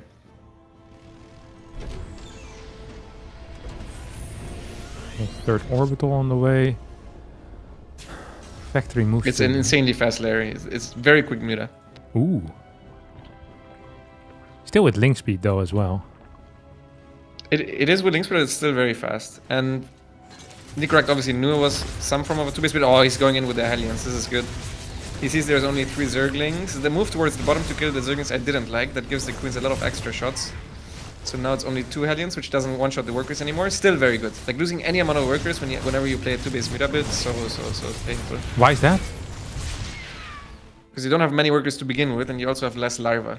And then if you want to remake the drones, you don't have the larva to make the mutas as well. Like you can see right now, she's down in workers. Usually after losing 11 workers, you would still be about even. But yeah, now it really stinks. I guess a very good start now for Nicroract. You also have to super gamble now on if the Terran moves out with the first 2 medevacs or not. This almost always happens with the 3cc 2-on-1 against 2-base muta. The 2-base muta player can either gamble on the medevacs not moving out and then not produce units, and then if they move out, you're dead. But if they don't move out, it's good for you. And then obviously it works the same way. If like Scarlett needs to get it right, basically. Yeah. She needs to guess correctly if Nicroract moves out or not. How would you put Nicroract? He's making extra links. To me, Nicroract is a stay-at-home type of guy. Maybe move a little bit on the map, chase away the links, but then for sure. Okay. And she's building. But maybe units. after killing 11 workers though, maybe he moves out. Maybe he can get baited. This is an insanely short map, dude. He just has to walk for like a little bit and he's already on the other side. Yeah. Maybe actually can boost away with the medevacs. A full boost and you're back home? Yeah, at least with your reinforcements, you know? Dude, that would be such a crazy catchphrase if you had like a taxi company with medevacs just to boost away. That is a very good one, yeah. Oh my god. Yeah, once medevacs are real, Yeah, you're in business. You can make your own Shopify page. yeah. My gears were spinning already. I was like, oh my god. Oh, crazy. It's not really e-commerce, but it's still, you know, at least the website and the checkout process with Shopify would be simple as hell too. Dang it. Yeah. Just to boost away, baby. Oh, what a title. All right. Barracks 4 and 5 on the way already. Nicroract has 59 workers. Turret is helping out in the defense. Probably doesn't need... Oh, he already has combat shield. What the hell? I was going to say he needs combat shield, but he already has it. He's on point here. Upgrades are going to be fast. Worker count is looking good. Scarlett needs to find something. Some type of damage. But I don't even really see any potential for that. Unless Nicroract like opens himself up for it. Yeah, she lost the gamble. She made the units and Nicroract didn't commit. So you're quite far behind then as the 2 base meter player, especially after that start. So at this point, you just hope for the turn to mess up. And Nicroract did mess up. The 2 tanks are completely alone. I think it's not enough mutas though to out DPS the counter repair. And the mutas might get caught. Very quick reaction time there from Scarlett. Yeah, that was good. Job. Yeah, well, it wasn't good, but like the response was good. Like the actual... The response was good. I would lose all the mutas for sure. Yeah, that's better. Nico's already going to move out right now. Scarlett has built a lot of units. Doesn't have centrifugal hooks though. So catching stuff off creep is impossible. Catching things on creep is possible, but already quite hard as well. You're going to get a major Ling run by. I think this is a very good call. However, plenty of Marines in the natural are going to stop this too. I think Scarlett is making some nice calls, but she's just too far behind, it feels like. Link's now coming in before the Banelings try without centrifugal hooks. These Marines are never going to get caught as this game is starting to look very dire here for Scarlett. As Nicroract runs in, going to be sniping this forward base. GG gets called and the Terran wins the first map. I think he mostly won it with the first 2 Hellions, but then also basically Sasha got the call run. She overproduced units, and then at that point you have to, I don't know, send it with like a mass counter attack and hoping that you can somehow hold it on. But it was a very bad game at that point, like 95-5, something like that. Yeah.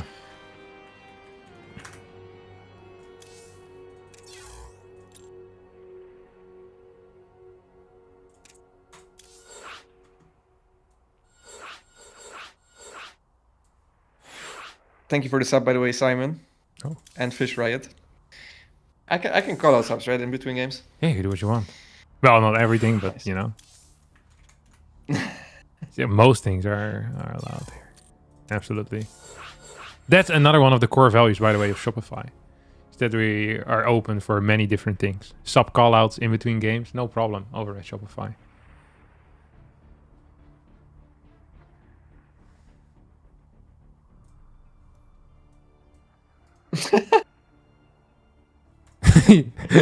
Nicroract. That came out. Yeah, I was also super surprised. Yeah.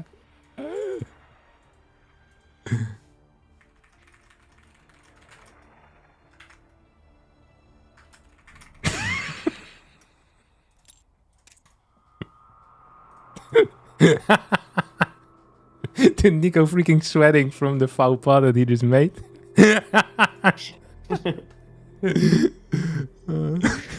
Okay, they're ready? Yeah. For the people that don't realize what happened, I made the wrong map. Nicroract immediately joined because he threw the friend list. I realized I made the wrong map and I left. And then Nicroract in all chat asked, "Why did you leave?" And Scarlett thought it was to her. You know, if this type of stuff happens to me, I'll actually play worse in the next game because I feel like such an idiot. Nicroract, yeah, I think Nicroract might also play worse now because of it. Because that one actually is. Yeah, you feel bad. There was no other way to read this. Yeah. There was actually no other way to read this. Like I read it as well. I was like, what? She lost all of her buildings and her mute. I was like, the game was completely over. All right. This is Luminous City. So this map, according to you, is good for Zerg. We have a gold base on the bottom. We have a gold base on the top with a rich Vespine geyser. There's a refinery on top of it, by the way, already, when you go there. I'm not sure if you can use it. I don't think so. You probably need to clear it, and then you can use it. There's some... Where is the refinery? Yeah, it's like on the gold. Like the gold Vespine, that one has a refinery on top of it. You don't see it through the fog of war. We can see it. Yeah. But earlier when... This map's good for Zerg against Protoss, by the way. Usually maps that are good for Zerg against Protoss are bad against Terran, because it's like short maps are good against Protoss, but bad against Terran. This one in particular, though, like open maps in general, usually we don't have maps like these where it's super open everywhere. This is the one feature that is good in both matchups. So that is kind of good for Zerg. But this match, this map has a very limited amount of bases that you can take. That part is kind of bad against Terran. And whenever there's like a couple of bases that are... Like these gold bases are very hard to take. So I don't know. It's an interesting one. I can't tell right away if it's actually good or bad for Zerg.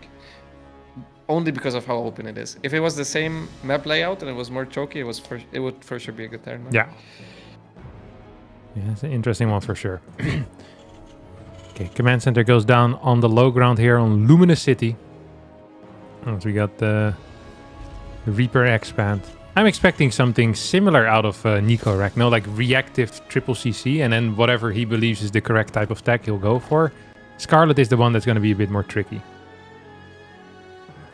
Yeah. Yeah, he always has TV scouts as well. He basically plays similar to Clem, how Clem plays TVZ. Built otherwise. Yeah. Yeah, Scarlett is faking going to the third base that she doesn't want first, and then she goes to the third base that she actually wants. At least I hope that's the way she did it. Oh, she might get blocked here. Oh, she didn't move quick enough.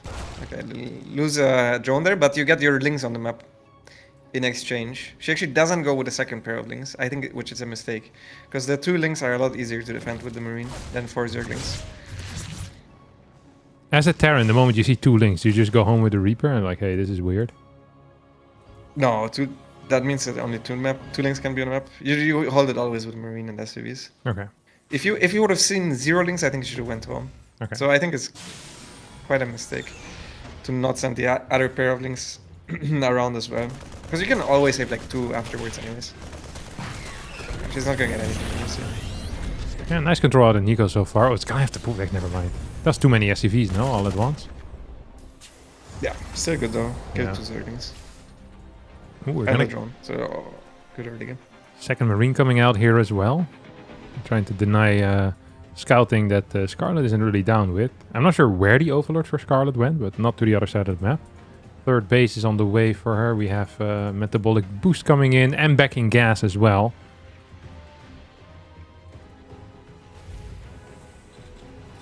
Yeah, Nicroract doing 2 base battlecruiser.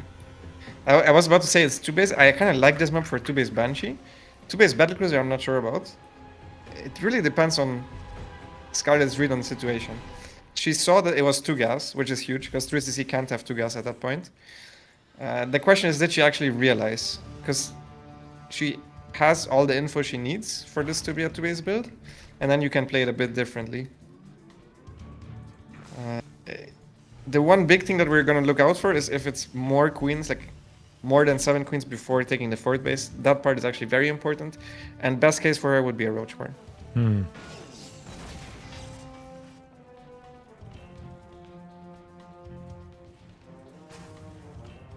And then the roach is to deal with the Hellions and all queens can just chase the battlecruisers around? Yes, exactly. Could also be Helbets, of course, with the thing. But yeah, you need the roaches to keep the Hellions in check. Yeah. Oh, I love Ling run bys as well. They can be split. Yeah, very good against 2CC. This is also an insane wall. You need so many depots for this. Catches 1 Hellion. Needs to make sure to not lose all of the Zerglings though. Oh, that was okay. Rebuild Makes a lot of extra Zerglings. Yeah. It's quite a lot. Second starport. Hello, Lambo. That's crazy. This is very all in. And this is also not the builder, I think. I think you need 4 gas earlier. Maybe he thought it was too obvious then, but you absolutely need a Spire. You need to understand what's going on, and then you need a Spire against this. Because there's going to be a timing where there's going to be 3 BCs, maybe even with Yamato, where queens cannot fight against them anymore. Yeah. This amount of Hellions already, you should give it away that it's a 2cc build, because these Hellions were quite early as well, and there's going to be 2 more joining those. You never really make 10 Hellions with a normal build. That is not mech. Here comes the first... Okay, she has 2 Spore Crawlers ready here, so she knows what's up. That is very nice. Yeah. Hydra then also on the way. Hydras, I guess, is playable? No. No? It's very bad. Violet, terrible. An awful mistake out of Scarlett. I can't even believe thinking that this would work. Why is it bad again? Hydras are extremely bad against backers. They just don't trade well. They trade terribly. It's like Hydras against carriers, but worse. Okay. She mismanaged her drones. She has 30 drones now in the main base because all the drones from natural ran to the main. She has no workers at her third base. It still is fine. Oh no, the Hellions are running in. There's a lot of workers here at the natural. The Zerglings are out of position. Really not that many queens in the main base either. She's making Hydra range. This is all going wrong for Scarlett here in game 2. What if every single Hellion dies, though? I'm afraid that's not enough because there's going to be 3 battle cruisers. He should drop a mule to repair that one and then TP the other 2 battle cruisers towards that one and go with all 3 together. What's the chance he drops a mule while Scarlett can see it after the Faupa in the lobby earlier? None. I think he's too afraid. No. he's like, I'm not dropping drop a mule. If you start thinking about that, you already lost mentally. Like, what is this? Okay, finds an extra Overlord as well. Ooh, Scarlett's seen everything now, though. Double star port has been spotted. 49 workers to 66. We get an infestation pit as a response. There's 9 queens out. Hellions once again trying to hit the third base. Doing something here. Not getting a whole lot of kills quite yet. At the same time, 2 BCs enter the main base. Queens trying to move away from there.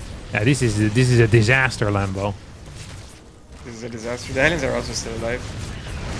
Trying even more workers. He's focused trying an infestation pit, which is not a threat right away. Eventually it can be together with Nuril, but needs to watch out with the 1 BC. Still no Yamato then either. I really think he should have dropped the mule and had 3 battle cruisers here. The game would already be over. 3 BCs, the queens could not have fought. Now he has Yamato, so he's gonna Yamato down 2 queens. And there's 5 Hydra. Oh my god, they're so weak, the Hydras. They don't really damage them either because battle cruisers have armor. Yeah. Ooh, Spire's gonna come in still. That is going to... Man, the Corrupt's gonna come out by the time there's 6 BCs out or something. That is not great. What are you laughing at? It's a late Spire. Yeah, it's a late Spire, yeah. 4 more factories like and 2 armories coming in as well. I feel like the follow-up isn't as tight as Nicroract could have made it. Like, I feel like a lot of buildings at the same time and everything is happening a bit slow. I feel like he's getting a bit too excited by the fact that he has 5 battle cruisers flying around and he killed like 35 workers. Yeah, I don't think he practices build a whole lot. Like, I could not have predicted this build because I have never seen him use it even once. So there is that. Maybe he's doing it because the map looks good for it. But yeah, I think he should bunch up all the BCs. If all of the BCs are together, I don't think there's much that Scarlett can do without the Spire being done. Yeah, you get theoretically, if she survives, I think she has a chance. Yeah, because you get like 5 Yamatos here, so that's minus 5 queens, and then there's really nothing left to hit the BCs with. Yeah, a couple of Hydras, 8 Hydras, that's going to be it. Spire's going to finish up right now. I feel like Scarlett might just hold on. Doesn't have a 4th base though, Lambo. How big of an issue is that? It's a big issue, but considering the situation earlier, I think it doesn't matter as much. I think first she needs to stabilize and get like a good army out.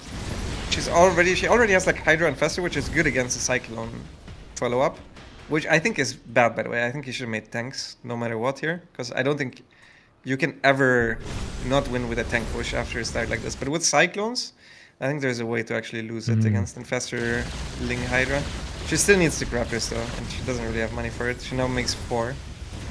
There are 5 battle cruisers now inside her main base. Can kill the Evo Chamber quite quickly, I think. Yeah, that's problematic. We have, I think 3 Yamatos remaining as well here. So with 4 Corruptors, you're going to lose 3 instantly. Just have 1 remaining. 1 Corruptor versus 5 BCs is not a great battle either. So we see 7 more Corruptors on the way right now. A couple are coming out. Fungal hits. Is that going to be the end of one of the BCs? Yes, it is. Another Fungal is going to connect here. Second BC is going to fall. Third BC on the way out will manage to teleport away. Spawning Pool is dying too. At the same time though, Blue Flame Hellions hitting the third base. There is no fort. Bailing Nest is getting beaten up.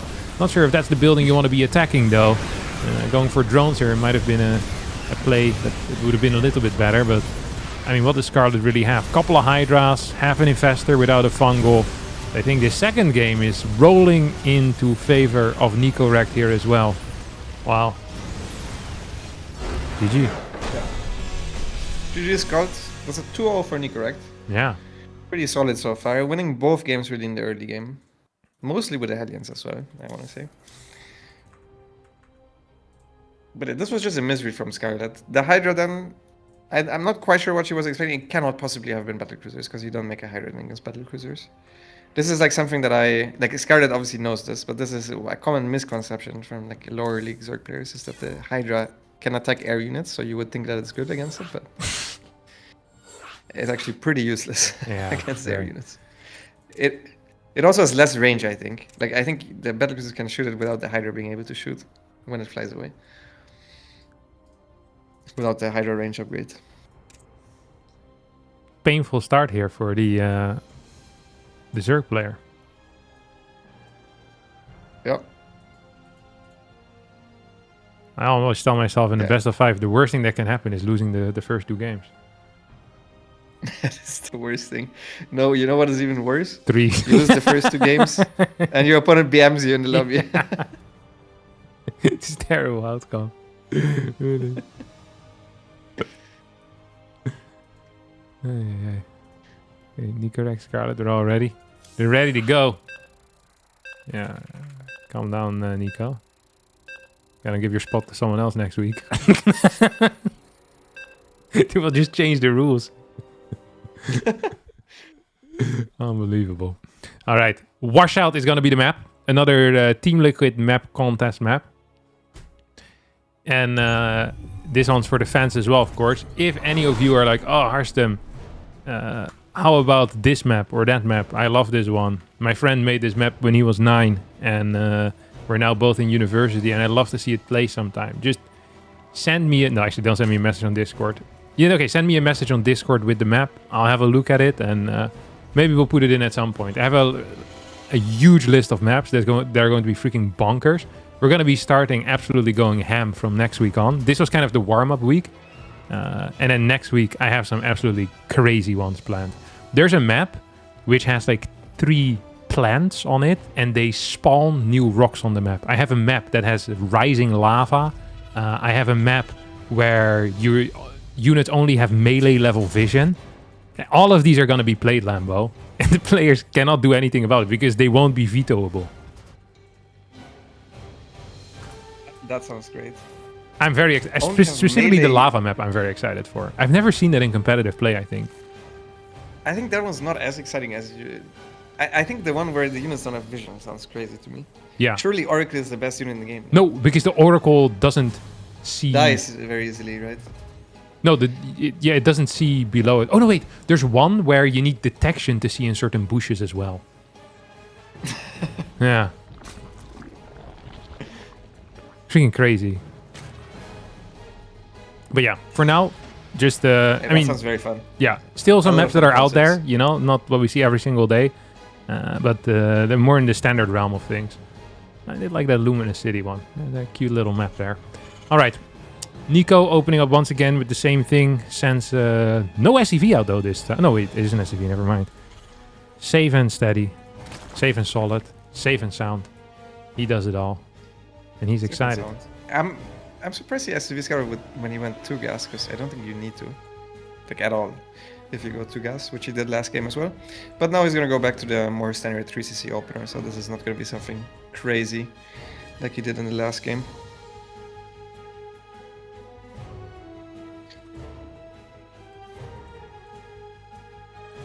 Scarlett, not going for a quick third base this game, but doesn't mind extra gas, so it's not gonna be a 2-base Muda.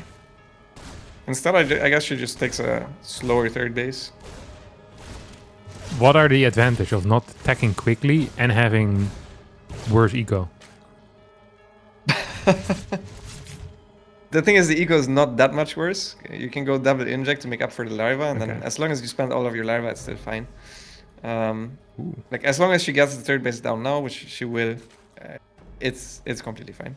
Yeah. It's not actually worse eco. You mine slightly less for a very short amount of time, so she might lose like maybe 60 minerals or something. Okay, that's not that bad. That's throwaway money. Specifically for someone like Scarlett that's been on Shopify Rebellion for so long. She'll have a lot of money due to, you know, the familiarity with the e-commerce platform that she's sponsored by. For sure. Ooh, what is this? She's one of the founding members as well. True. Second factory. Is this going to be triple factory?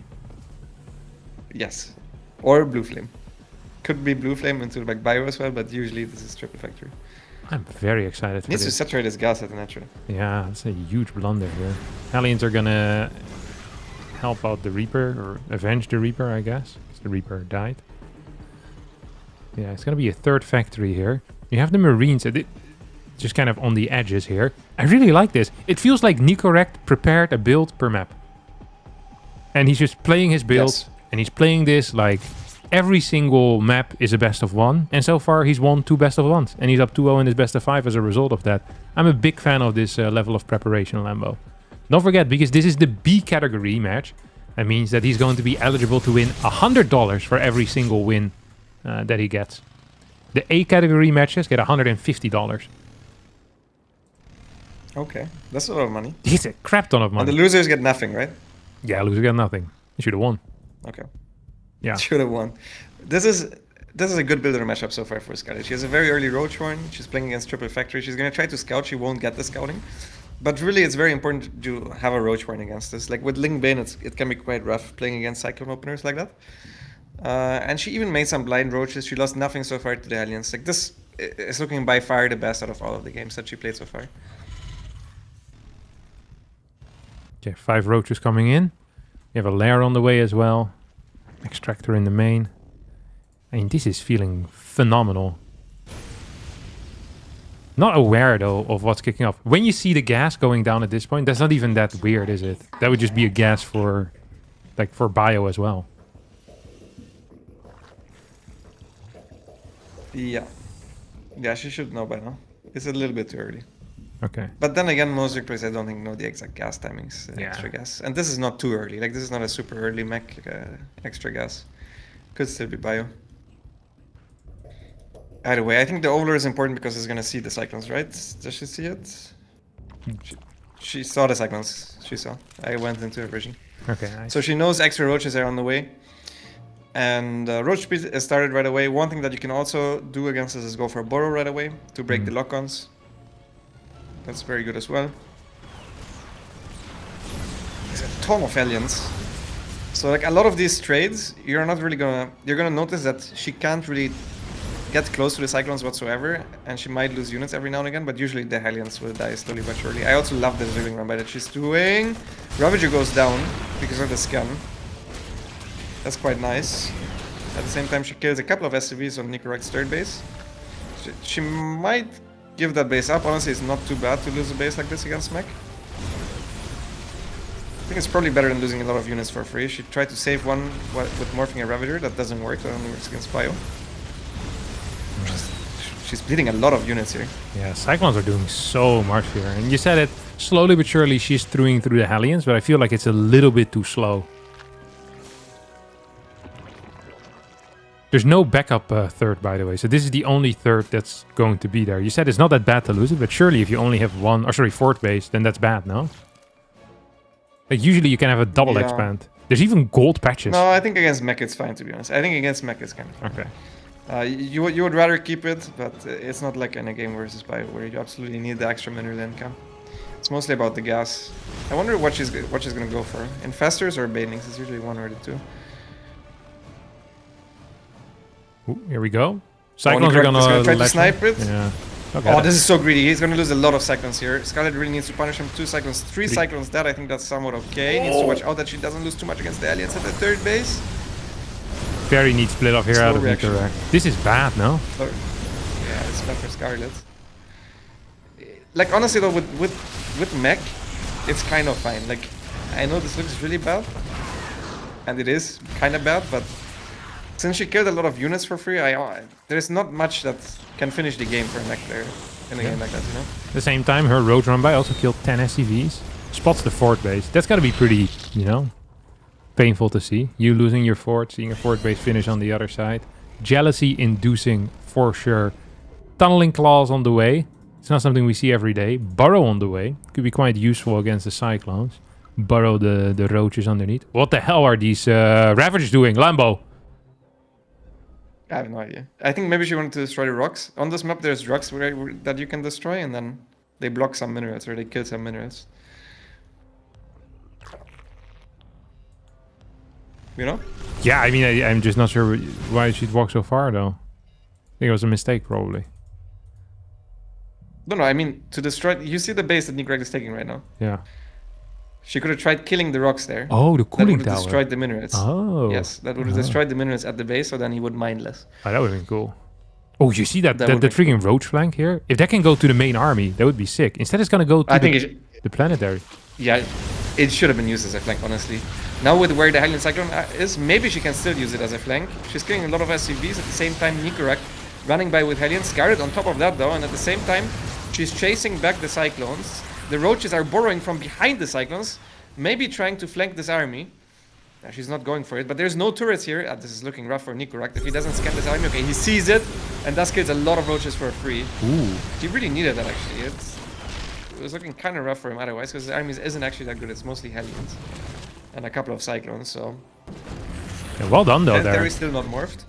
Yeah. Okay, we're gonna get more roaches moving across the map. 85 drones right now. The 5th base is being taken for Scarlett here. There is an infestation pit as well.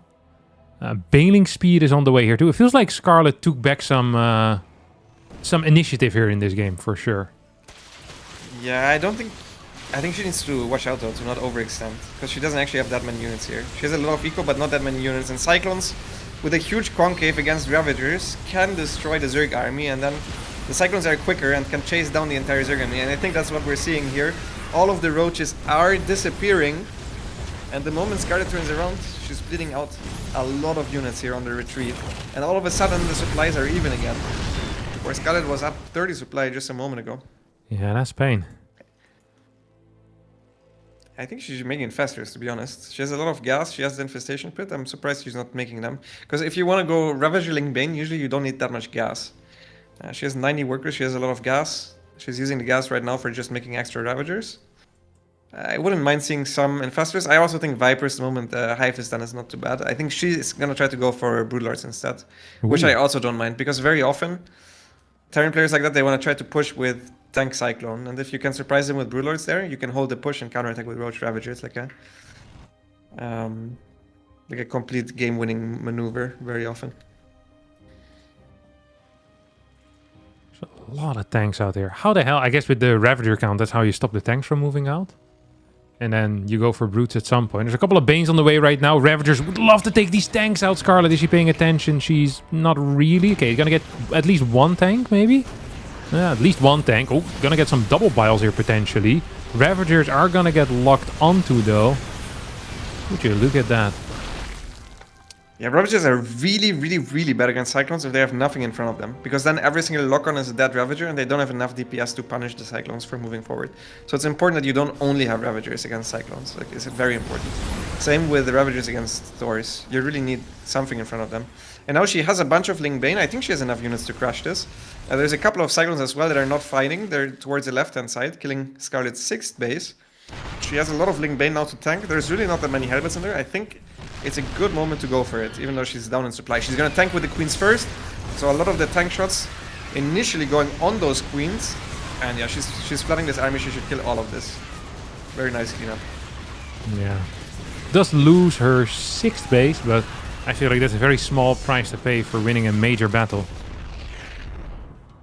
Yeah, and this map is also kind of short. I feel like a lot of these maps are kind of short, which short usually favors the Terran. But if you have Broodlords, Natural to from natural? where Scarlett's army is right now.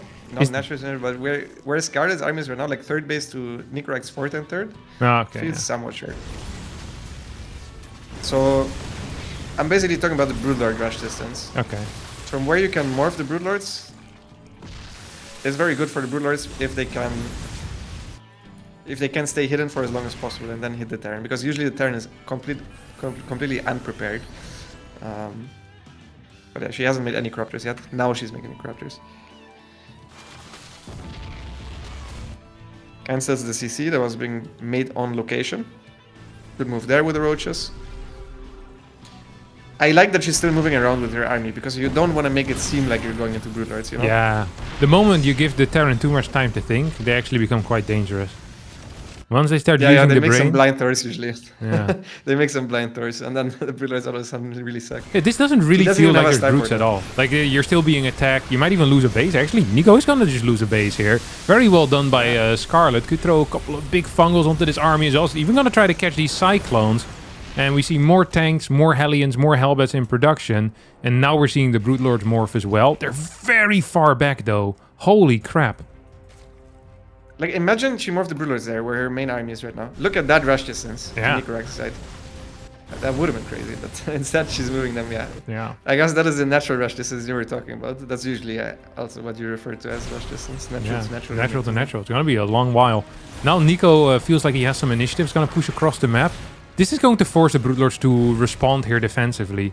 And that is going to allow Nicroract to build Thors in time. He only has 62 workers though. It's not like he has like this crazy eco, which you can easily use to just switch wherever. He can build like 8 starports extra. Now, like he'll need to go for a couple of Thors and he needs to get them at the same time. Hellbats on the bottom side, but that's not important, as all of these tanks are just gonna go down, no? Yeah, Scarlett used a lot of her ground army though as well to kill this. It's still a good fight for Scarlett, but usually what you want to do if you have Broodlords and the other guy doesn't have a response at all, is you use the Broodlords alone in the defense and you basically kill them on their side of the map with all of your ground army. So your entire ground army goes to counterattack, because you know the Broodlords are going to deal with the ground army on your side by themselves. This way still it was a very good engagement. I think it should be good enough. It's important that she don't kill this base. I guess she can't really ignore the tanks because she wants to keep the base alive, so she hides back towards the tanks. Looks pretty funny, the Broodlords kiting, since there's absolutely no anti-air, but it's just to maximize their damage output. Gonna catch every single tank. Do you think that was worth it here for Nico, losing 8 tanks? Yeah, he needed to buy time to keep the planetary alive? It was not perfect. Probably not worth it to keep the planetary alive, if I'm honest with you, but he needed to do something. And I think at this point you just max out on Ravagers again, because Terran players are very all or nothing. Like, they forget that they need anti-air, then they see Broodlords, and their brain goes, okay, now all I need to do is make Thors. Then they sack all their tanks. This sounds very specific to this game, but this actually happens all the time. And then all of a sudden they're stuck with almost only Thors. So yeah, if you go for a ground remix now, it should be very, very powerful. Yes, he lost almost all of his tanks, he only has 3 tanks. And if you look at the production tab, it's only Thors. You know what Nicroract is quite impressive at? It's like these constant freaking Hellion run by. I feel like whenever stuff gets difficult, or when stuff isn't difficult, he's doing it. He's just always doing them, I guess. Like, there's always like 3 Hellions going there, 4 Hellions going here. Even during that earlier fight, which he was losing big time, there was like 3 Hellbats in the bottom base. They met up with 3 Spinecrawlers, so it didn't work out well for them. But at least he tries the entire time to find little holes everywhere. And yeah, every now and again he gets you know, some decent returns there on his investment. I think Scarlett's giving him unnecessarily much time here, because Nicroract realized that he might need extra tanks. Like, he had legit no tanks. Okay, she needs to kill this base. She realizes Nicroract completely out of position, by the way. He's not even planning on defending that base, I feel like. So Scarlett really should just take it out as quickly as possible. I wouldn't even mind her using the Banelings for it. Could also use the Banelings on the top base, by the way. That's also completely exposed. Goes for it now. I like that. Because Broodlords take forever to kill a base, and at the same time the Zerglings... Oh! They could have gotten that. Both players not paying attention here. Oh! That's one hell of an interaction. Oh, poor Nico. Oh, not a good look there as he loses that base that could have lifted. And he had a lot of time for it, because Scarlett, she sent the links away for a sec. We're going to get Neuroparasite out, 2 Thors, 3 tanks. Nicroract does have a lot of command centers. He's the command center king. He's building them in position, though, which is usually not allowed. Once again, these Hellions are trying to deal some damage. I just feel like there's spines everywhere, which makes it so difficult. Nicroract's army is going to be insanely big, by the way. Like, he's going to have an insane army supply, and Scarlett is working with 95 workers. So, Scarlett's army is not going to be that big. Scarlett can remix, however, but this can still go wrong.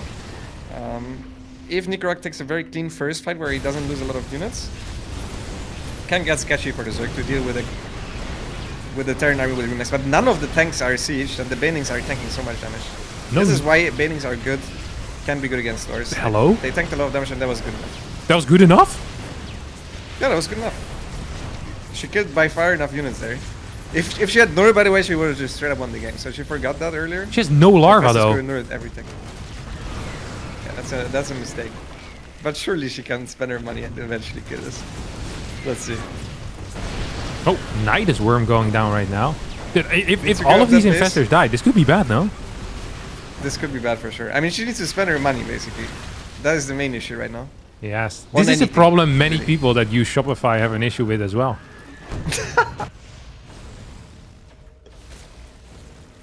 It's too much, man. It's too much. The kings of e-commerce do it again. You know what you can spend your money on?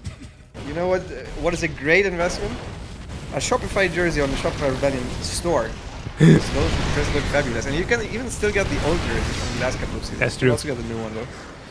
Old style, new style, it's all there, baby. And for now, Nicroract killed 2 bases. Has very little workers, though. Scarlett is ready to receive this Thor army. A move? Oh. It was not an A move there with the Ravager Link, so that went a lot worse than it should have. Still good enough. I know this looks a bit sketchy, but like legit, it's all good. It's all good. Yeah. I hope. These have been some debatable fights, I have to admit. Okay, now the links come in. Hellbat count isn't that big, but big enough, seemingly. Okay, here come the Nurrolls. Now the Thors get taken over, and this was indeed good enough. Nicroract out of money, out of army, and soon out of this game, as Scarlett is, after not even that great of an early game, eh? Yeah, it was not that great. Yeah, the first Cyclone pressure was not too well defended. She was like 6 roaches for free, I think. 7 maybe even. Yeah, that part was bad, but honestly, when he lost a bunch of Cyclones for the base, I think it was fine. You said that, yeah. It was also a no armory build. Ooh. So it's more committed than it looks. That's true. That is true. Yeah, Scarlett right now in firm control of this map, even taking Nico, what would be Nico's, what, like his 7th base or so. Oh, look at that. 16 Ravagers. Good lord, that's a lot of Ravagers, isn't it? There is a lot of Ravagers. 12 more drones. I love that. Yeah, it's a real macro machine. Nicroract lifting his natural to his new 5th base, and she's just droning up more. I mean, there's so many half gold bases that you can mine from on this map. That's really good. There's so many Ravagers, dude. 16 Ravagers. That's a crazy amount of Ravagers. Oh! 12 biles on 1 tank. That tank is super dead right now. All the way to 2nd hell is where he went. He died 3 times. He respawned twice and still died. Banelings are going to clear a bunch of SCVs. I don't know why Nico's staying in there. There we go. GG gets called. Scarlett wins the map and keeps her hopes and dreams alive for this series. And that was a good game. This has been a nice series so far. I need to do some shoutouts real fast as well. I saw earlier already Maxwell gifting 10 community subs to the community. Shout out to you, Maxwell, as always. Lemmingers with a subscription. I saw Saber37 with a Twitch Prime. Rextor92 with a tier 1 subscription. But then also 27 community gifted subs, Lambo. 27. 27? Did I hear it right? 27? 27, yeah.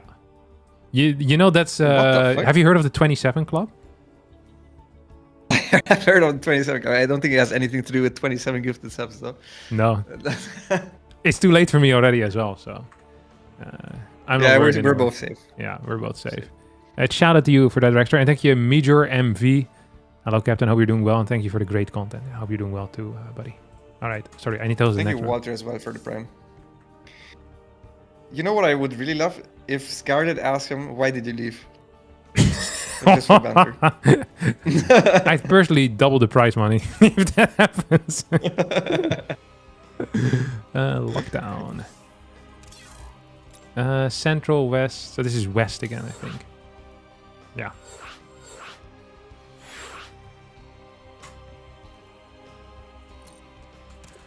Whew.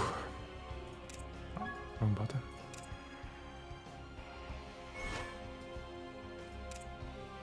Okay, did I invite you? I think I No, did. but it's fine. I have the join thing button. This button was broken for me for like legitimately 10 years in StarCraft, but I tried it for the first time half a year ago and it works. I think it works only again. broken if you join people on replays. Or maybe... No, it used to be always broken for me. Okay, I know this as a fact. Like always I would bug out. interesting. But now, yeah, for replays it was always broken. Like Yeah. replay lobbies, you have to invite every single person. Yeah, it's true.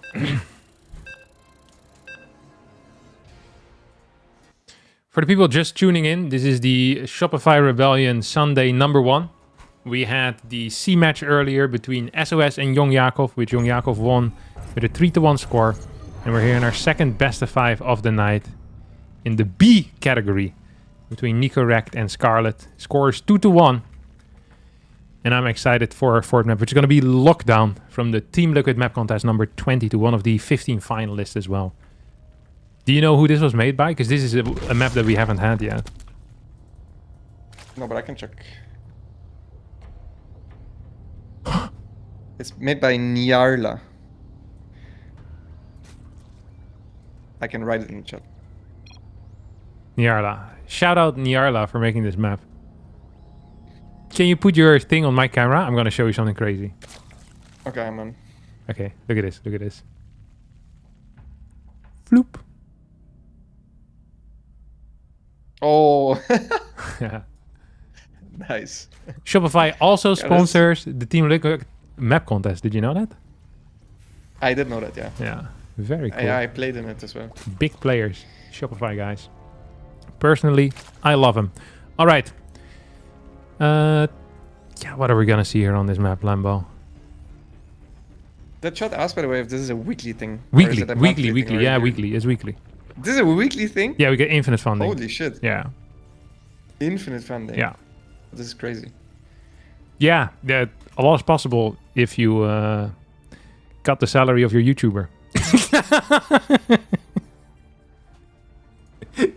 Take some from the YouTube money, give it straight back to the community. I think it's not a bad call. Not a bad call. I won't be here 2 weeks from now because I can't afford my mortgage anymore, so I'll need to move houses. But you know, the community gets something. Yeah, there's something nice about being in an apartment as well. You know?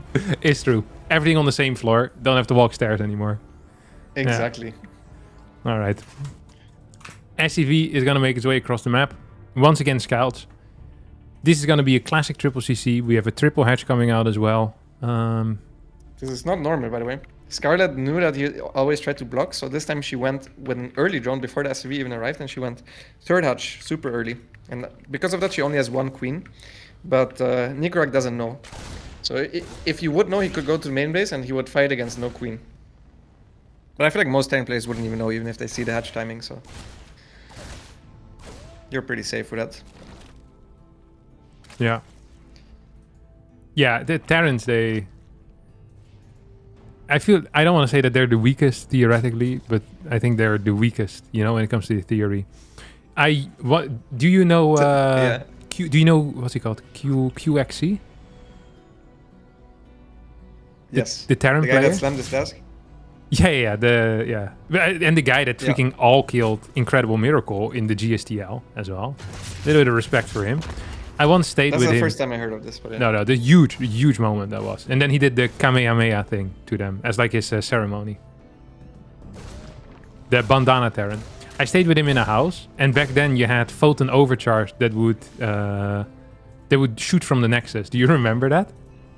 I do remember that, yeah. And at some point he had a build where he would move across the map with Marine Marauder. And he was like making this build. And at some point, like he woke up early in the morning often to play against the AI and do some build order stuff. And I, woke up at like 11 a.m. and I was like, Kevin, I can't believe we didn't think of this. You can just count when it starts and when it stops. So he would walk across the map, trigger the mothership core photon overcharge. Then he would look at the timer to how long it would last. And then he would go in again. And he was so happy when he figured that out. What a revelation. I think he called it the counting build. I love it. What a guy. What a guy. Oh, we're gonna get a bit of a Hellion run bite. I think this is gonna be the first Hellion run bite that's gonna massively backfire here. I don't know how he got 4 workers there. That's Yeah, me neither. Scarlett was perfectly in position. Yeah. She maybe showed the Zerglings. Like, she tried to bait him in there by hiding the Zerglings, which was really good. And then she pulled the workers just a second too late. Otherwise, it would have been perfect. But this is still good, obviously. Killing 4 Hellions and a Reaper. Yeah. For 4 drones, I think you take that any day. You're gonna see a bio game here, once again coming out of Nicroract. So it's gonna be the second bio game of this series. First game doesn't really count as a bio game, though. Like, it was over so fast. Stim barely finished. It's gonna be Cloak Banshee still starting off with.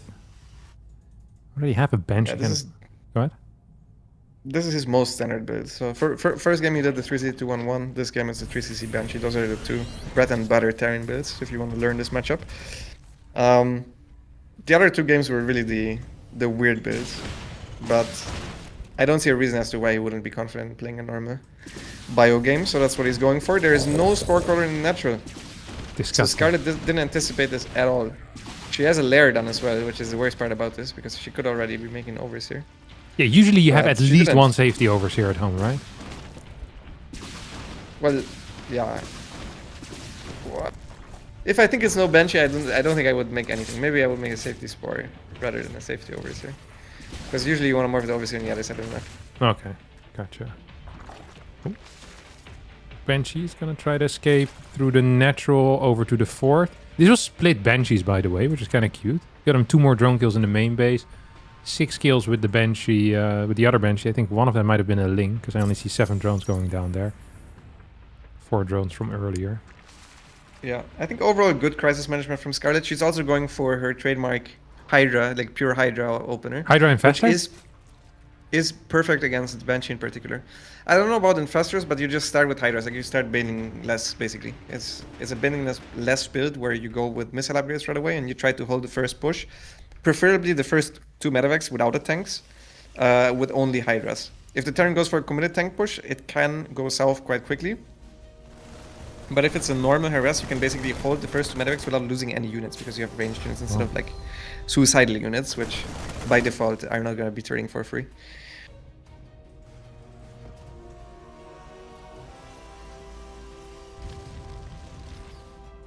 Banshees have been healed back up. We're gonna go make a play towards the 4th base, but there is a spore there, so it's not gonna work out. Is Nicroract much of an 8-Rexer? I feel like an 8-Rexer is good against this too, no? It is, but he's not. Okay.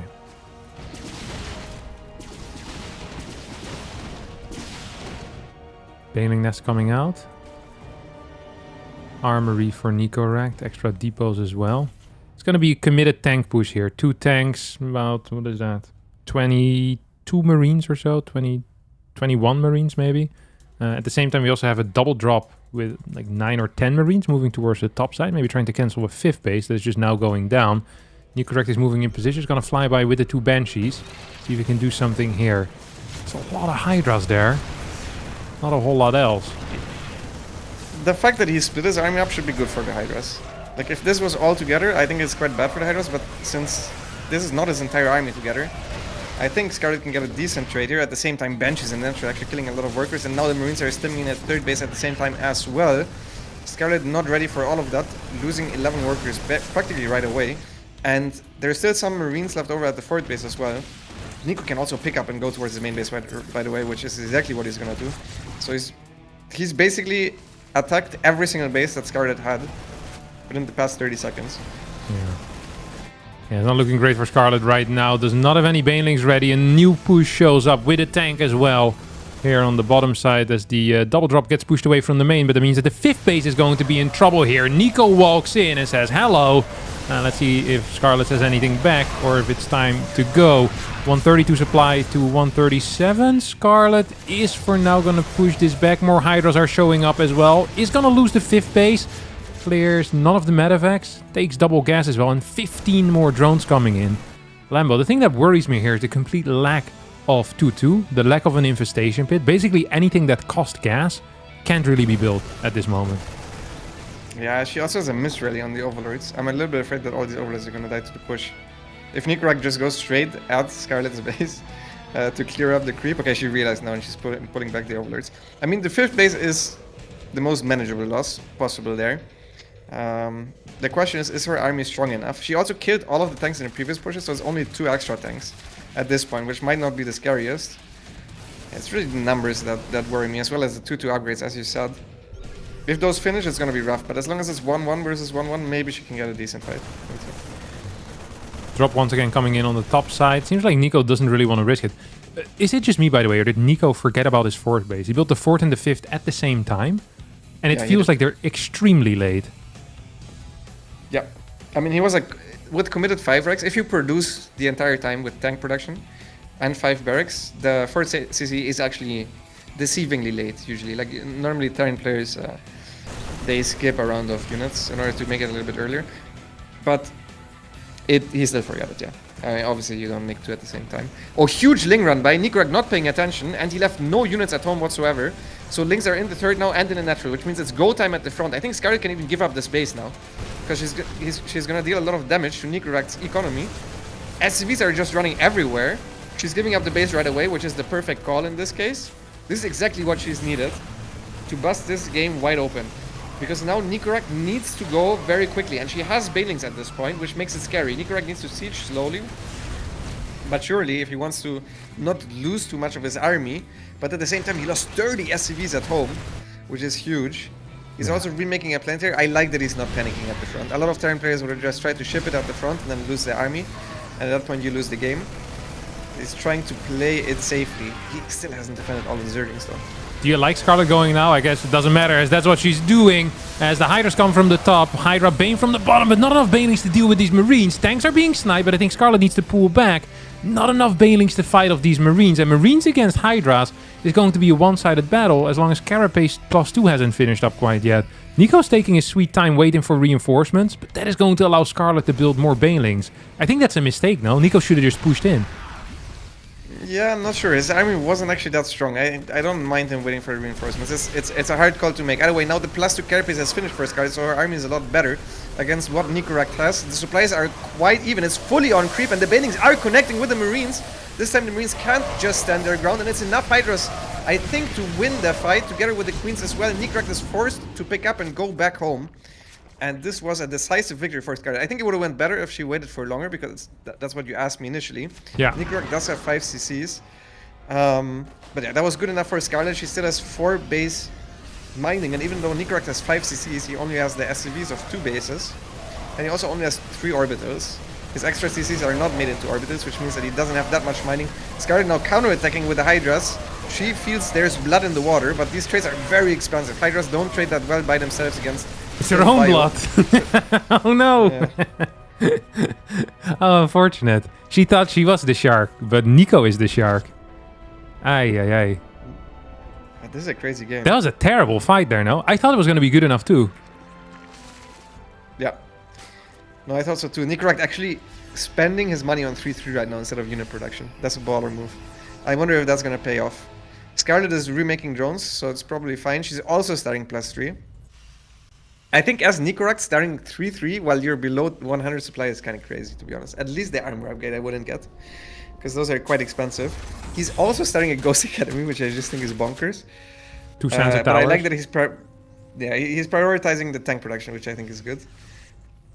And the game is going to slow down a little bit, but you have to say that that's very good for Scarlett. She's making 13 extra workers. She's going to go to 100 drones. Or well, 99 to be exact. The counting build wouldn't have worked for you, Lambo. Oh no, off by 1 second. hate it when that It's happens. okay. Like one of those Nexus hits wasn't that bad. Yeah, it's true. Just a Marine or two. All right. Wasn't there also a huge animation? I thought you could just wait to see until the there was a circle huge... wasn't there anymore. Look, back in the day, that was revolutionary, Lambo. Different times, all right. Different times. Okay. Yeah, no. I get it. All right, we have Scarlett taking a bottom right side base as well. There's 2 bases that are almost neutral, but not, or 4 bases that are almost neutral. I think the top left and the bottom right are actually kind of neutral, right? Yes. And the mid ones are fake neutral. I think any bases after the first 5 bases are very hard to hold for either player. Well, definitely not like that, where one of the bases goes down instantly. I'm surprised. Okay, no, she did make a couple of Vipers. That is important. Let's see what the extra attack is going to be. It's going to be Ultras. So she's going to go into Ultras, which I don't mind as much. Ultras are pretty good nowadays. Lurkers really suffer from the fact that you cannot abduct tanks anymore. Like, Lurkers are good mostly now with Nidus Worms and multi-prong. But in a direct engagement where you stand somewhat close to the tanks and you used to be able to abduct the tanks, so this type of stuff is not possible anymore. So instead she's going for the Ultra Cavern, which is good. She's starting to bank now as well. I think this move out on the top side is completely crazy. Like, actually crazy. This army is so small. There's obviously Vipers out. And if she gets any Blinding Clouds, she's going to wipe that army for free. Wipe it. 3-3 is about to finish up. It's going to be a surprise for Scarlett. Who's like, what the hell? Where'd you get the money for that from? As Vipers are moving in. Fungal's going to connect with some of these Marines. A lot of Banelings coming in with the flank. There's just never really enough Marines to fight against with these Banes, though. I guess you can catch the last few over here. One more Fungal's going to catch that Medevac, too. We get a Manor Burrow there out of Scarlett. Yikes. She tried to borrow that investor, guys. No, it's Manor Burrow. I think there's some bad blood between these two. After the tricks Nico pulled in the lobby, and now Scarlett here. This is some crazy stuff. This Planetary is taking a lot of damage. Banelings decided to go for Marines and Marauders rather than the Planetary. Planetary survives. Scarlett lost a lot there in the tail end of that engagement, didn't she? Yeah, it was not great. I'm not sure if she would have gotten it if the Banelings went towards the Planetary. It would have been close. But that way, at least the trade wasn't that bad because you got a bunch of Marines as well. So overall, I think she's still in a fine spot. At this point, Terran needs to do something. Because Zerg is taking the neutral bases, Terran kind of wants to expand as well.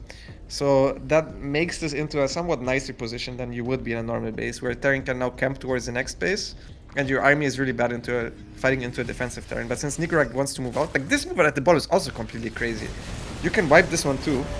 He gets an Ultra for free, and Scarlett is going to counterattack instead, which is also good, because this army is just so far away from the production, from his freshest base.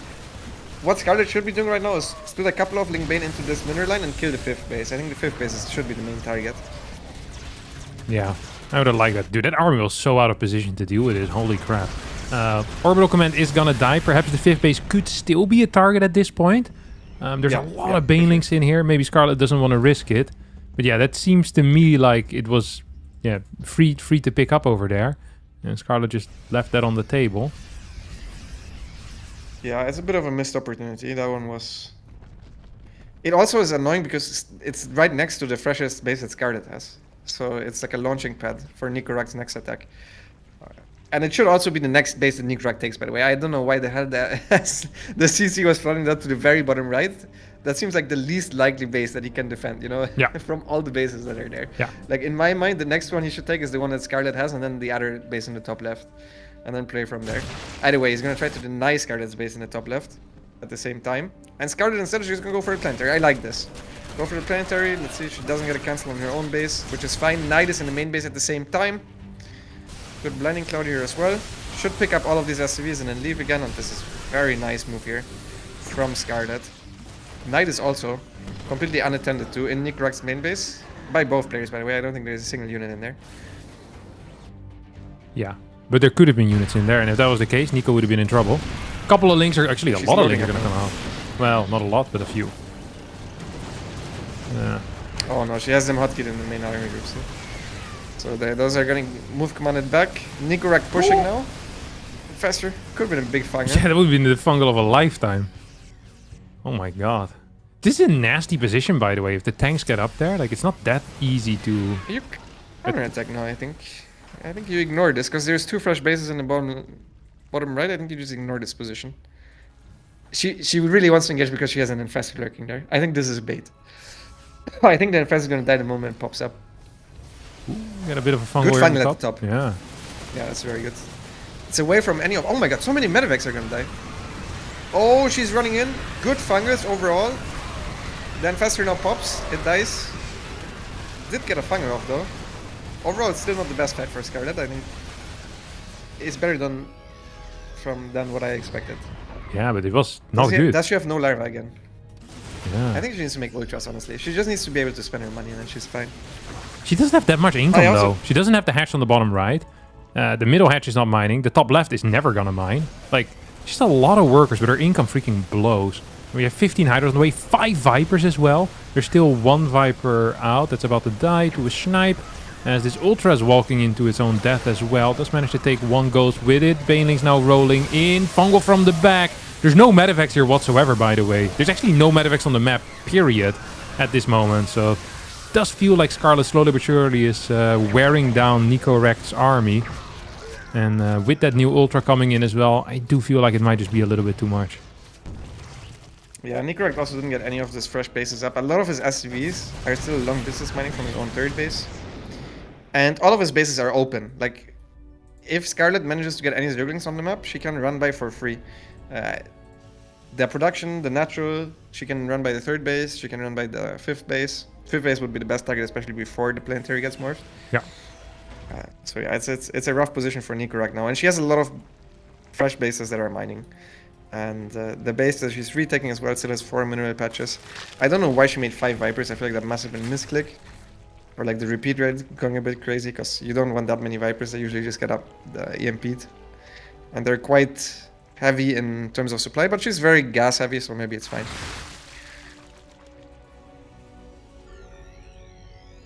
Oh, new worm going up in the main base.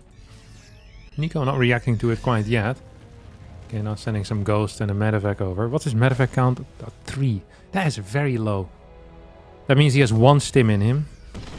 And even then, he's not going to be able to have a lot of sustain there in the moment.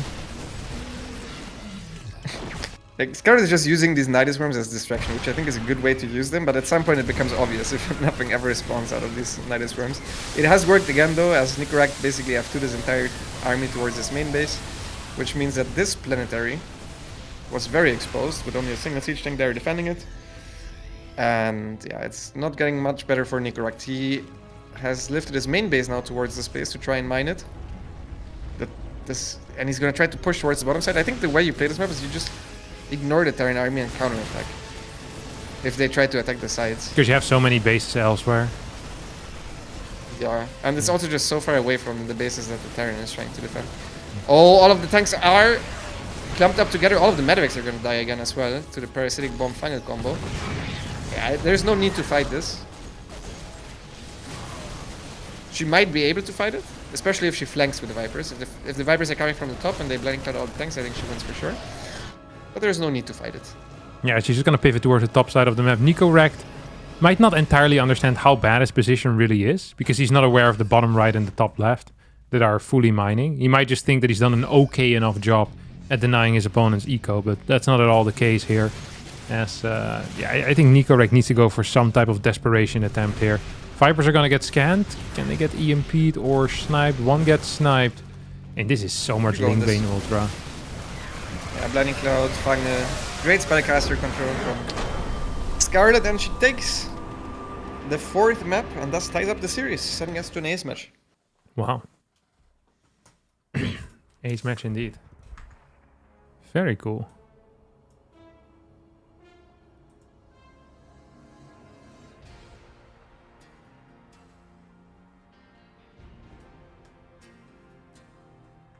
Let me see what the final map is as well. Blackrock. Blackrock. Yeah. Are you familiar with the Blackrock clan? No, I'm not. It's an orc clan from Warcraft 3. I can't remember who's a part of it, There's like one of the heroes is part of the BlackRock clan. They're pretty they're big, in Warcraft, in the Warcraft 3 story. And they're also a lot in World of Warcraft, I'm pretty sure. And now they're also in StarCraft. They put like watchtowers with like little grunts in there as well. It's very cute. You know what the map has a lot of? No. Rocks. Yeah, yeah. Maybe that is why it's called BlackRock. No. There's like they have the BlackRock watchtowers, but maybe they added the rocks to make it feel more thematically cool. Okay.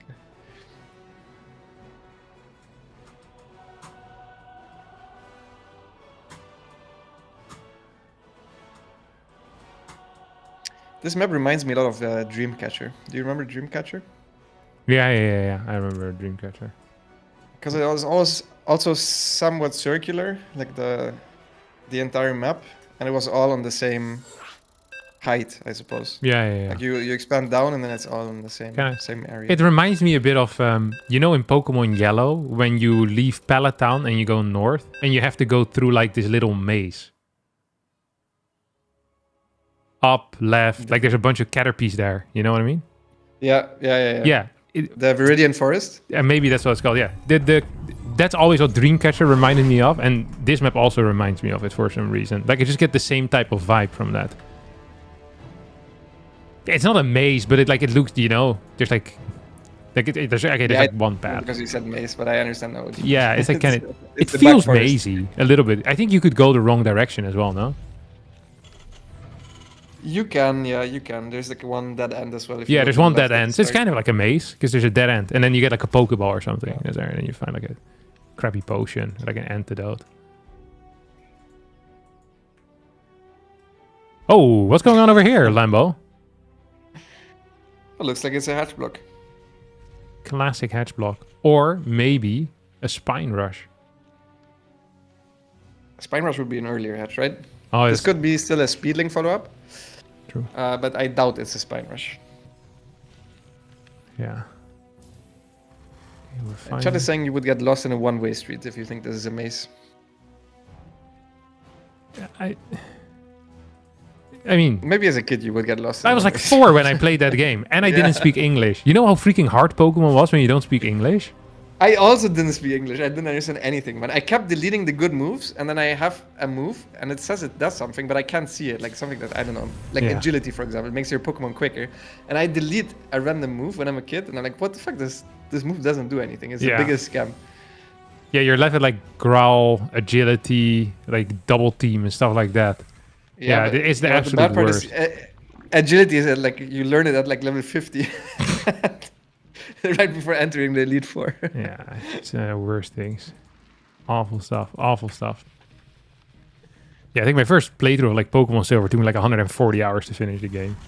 I was, to be fair, an extraordinarily dumb kid as well, but the fact that it was all in English did not help. What is the bunker the correct play?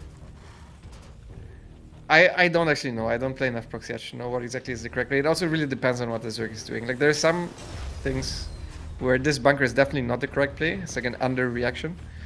But there are some other proc sessions where this is good against. Nicroract also is doing a very weird response because he's going 2-on-1 basically. He's going 1 base 2-on-1. I have not seen this as a response. And I would be lying if I told you if I knew this was good or not. Yeah, this seems exciting at least. This is exciting, yeah. The type of thing with these responses is that they only need to work once. Because Scarlett will have never played against this either, so she has no clue what the hell is going to happen. She's going to build 6 links still, but she can't really go for the bunker here. Nicroract doesn't know that though. It's a tough situation you find yourself in, let me tell you. I think this has to be good for Zerg. Yeah, but if you figure it out. Yes. I mean, but she's not mining too much extra gas. She made workers for now. Like, I cannot imagine 2-on-1 hitting very hard from one base, you know? What if you 3 hatch? You get like 5 queens, and then you just die. Mm-hmm. That sounds like a very likely scenario to me, no? I don't know about likely. I mean, it really depends on whether Scarlett figures out that this is a one-base build or not. I mean, how would she figure it out? Overlord. She has an Overlord there that can maybe go around. Probably already should be going around. But that Overlord at least sees the lack of other CC. Like, the CC should already be lifted and should be trying to land soon, no? I feel like your mind would never be in the... let me check for a CC. Okay, now she knows. Now she knows? Now she knows. This is too many Marines. I would think it's 2 Rex now myself. I would be hella scared. Like 1 base 3 or 4 Rex, you know? Like yeah. combat shields then. She just built 4 more drones. Yeah, apparently she's not scared. Creep tumor. She's not even... She doesn't have an inject on her natural. That's so bad as well. Less larva for the Zerglings. She's messing Zerglings now. Would you get a Roach-Warren here or a Spine? It's an early double mag. No. All of this is too late. It needs to be Queen Ling. I think the 3rd base is a gunner. You don't defend that. Does she know, though? She saw it with the Zerglings. It's important to fight as late as humanly possible. Man, this... Oh, she's going to be supply lock if she loses any. Actually, she's already supply lock, even without losing the Overlords. Oh, this is bad from Nicroract. You shouldn't go to the middle. Okay, he unloads here. This is good. And now you just go towards the natural. He's expanding behind it. This is a very funny scenario that I haven't seen before. First couple of Marines are dying. It seems like it's enough Zerglings for... No, it's not. The Medevacs are still alive. They still have some energy. There's a Spore Crawler, which can maybe be annoying for the Medevacs. 12 more Zerglings on the way now that she's on supply block because of the extra Zerglings that she lost. Marines are getting quite low on HP. This still is fine if she survives. Remember, this is a 1-base build. Second CC is not done yet. Drones could pull. Marines are trading so well. Yeah, she should use the drones as well. One of the Medevacs goes down, which is nice. Drones getting pulled now together with the Zerglings. Is that enough? Transfuse on a Not drone. a single inject running right now. There's no way she knew which drone she was transfusing. That was just... she thought she was going to lose the queen. Sick as hell, though. This is a defense for now. There is combat shield that's about to finish up. The queen's in a little bit of trouble as well as the Marines continue chasing. We'll get the kill here. There's 3 queens out, 23 lings, 16 Marines total. They're not all here quite yet as the queens start pounding this medevac. This is really good for Scarlett, right? This is enough units to defend for now. I don't know about really good. It's a hard game for me to call. I would say it's good for Zerg. Yeah. There is a second base now, though. And I don't think Scarlett wants to build any workers for a while. Feels awkward. I guess the moment you get like more Queen Baneling, you're kind of okay. I hate the Banelings. I think slow Banelings are such a bait in a situation like this. I don't actually... They literally add nothing. Okay, the more I'm looking at this, I think it's actually awful for Nicroract. I also think it's impossible now to mine from your natural, because you will never get a wall there, basically. And I think these Banelings would be better if they were just Zerglings, for now. But anyway, she's not making extra workers, which is good. She sees now that Natural CC has landed, and she's going for the run-by. This is the perfect call, I think. It also automatically catches all of the reinforcements, if Nicroract wants to continue to push.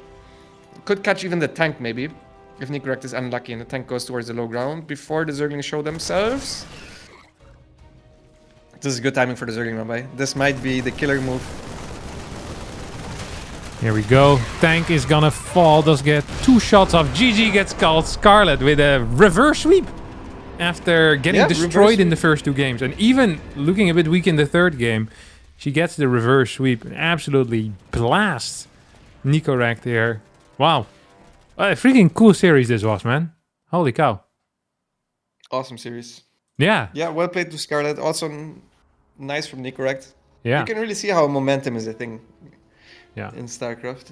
I feel like he started playing a bit worse at the end, but also this was just something completely new in the last game. I've never seen this as a response. Yeah.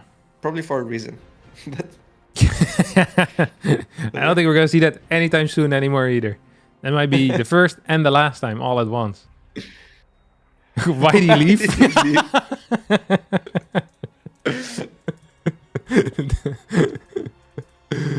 Comes back after losing 2 games and losing a lobby. You hate to see it. No.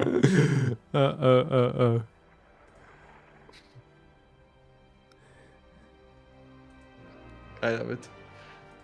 All right. Can I get some water or like? Yeah, go get some like, water. I'm gonna tell them I need. We've been going at it for 2 hours. It's time for a extended break, in my opinion. Hello. Okay, I'll be back. Yeah, for sure. See if the boys have finished their veto.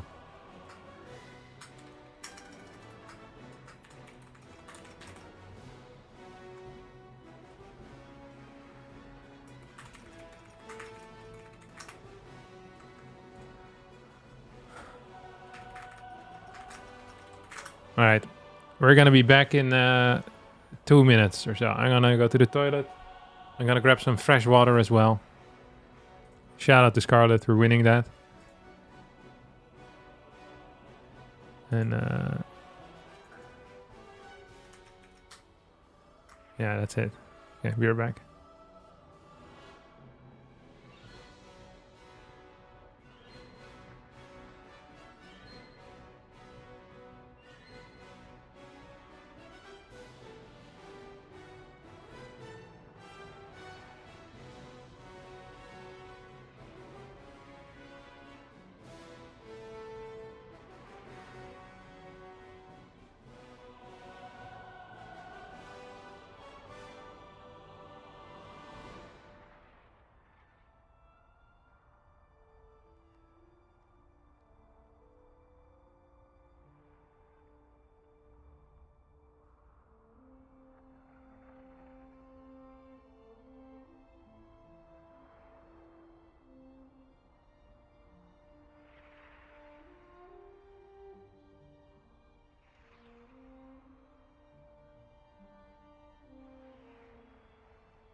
All right, I'm back. Are you here? I'm back as well, yeah.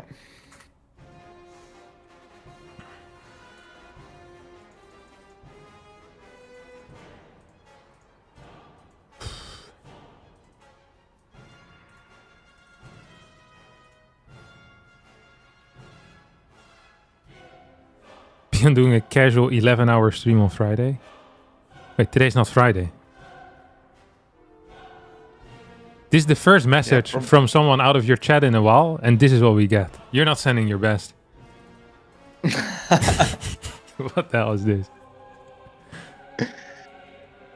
I mean, he just wanted to tell you about ByuN streaming for 11 hours on a Friday. Oh, it was last Friday. It had nothing to do with what's happening today. Exactly, yeah. Well, it was probably 2 days ago, no? Yeah. It's like somewhat relevant. Yeah, true. Since he's the hardest working Shopify Rebellion player. Yeah, that's very true. I missed game 5. Who won the series? Scarlett won game 5. Also, for the people that didn't hear earlier, hopefully every player has recorded their first person view as well. And I will be editing that in a pleasant way, so all of you will be capable of, watching it. Like, it will all be one big video edited together, so you can see the first person view when it's interesting, and when it's not interesting, you can hear the sweet sound of my voice in the VOD. So if you're like, oh no, Harstem, next week Sunday I won't be here. What am I gonna do with my life? Will I miss all the action? And is the fact that I can't watch it live significantly worse? So at least you have that going for you,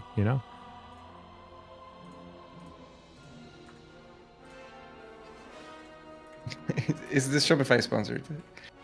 Yeah, you wouldn't be able to tell with the low amount of shoutouts that we have been doing. But I would guess it is, yeah. I wouldn't know though, because I haven't even been told about this. No, this has been going on behind the scenes. Yeah, but how come you didn't advertise it?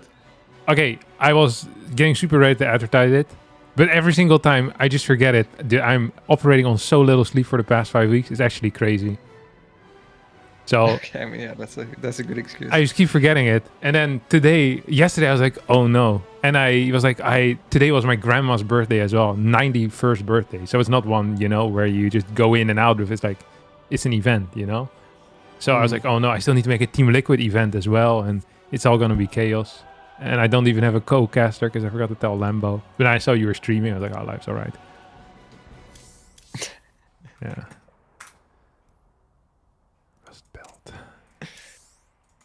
It's okay. I think it worked out well in the end. Yeah. Some good matches. Dude, the best ones still remaining.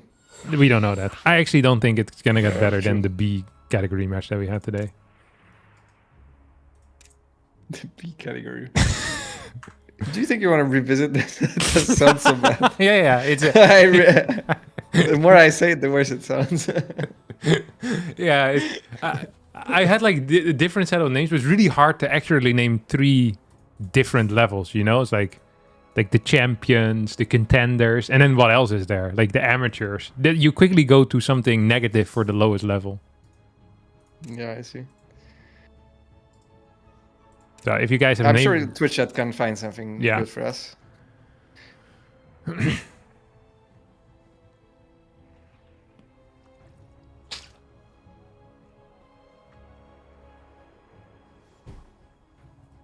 Oh yeah, and what else was going to say is that this is a King of the Hill format. So it's like 3 simultaneous King of the Hills that we have running week over week.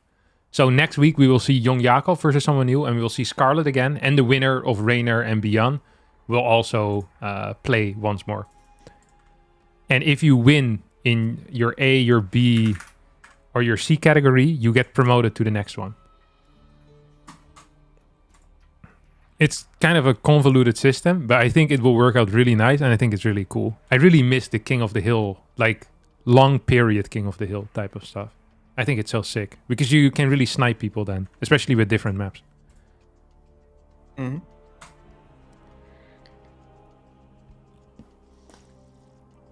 Okay, players are ready. Do you want to play? Where do you think you belong? You think you're B, C, or A category, Lambo? I'm happy with B. I would rather win a lot of matches in B than like play against, I don't know, Clem or whatever in the A category. You're low A category, actually. I don't want to be, though. What tough luck. You don't get to pick what you are. That's just how life is. I did it kind of like based on Aligi luck. Like the first 20, I figured could be A. But it's like fluid as well, based on how I'm feeling on the day. It's very vibes based, I think.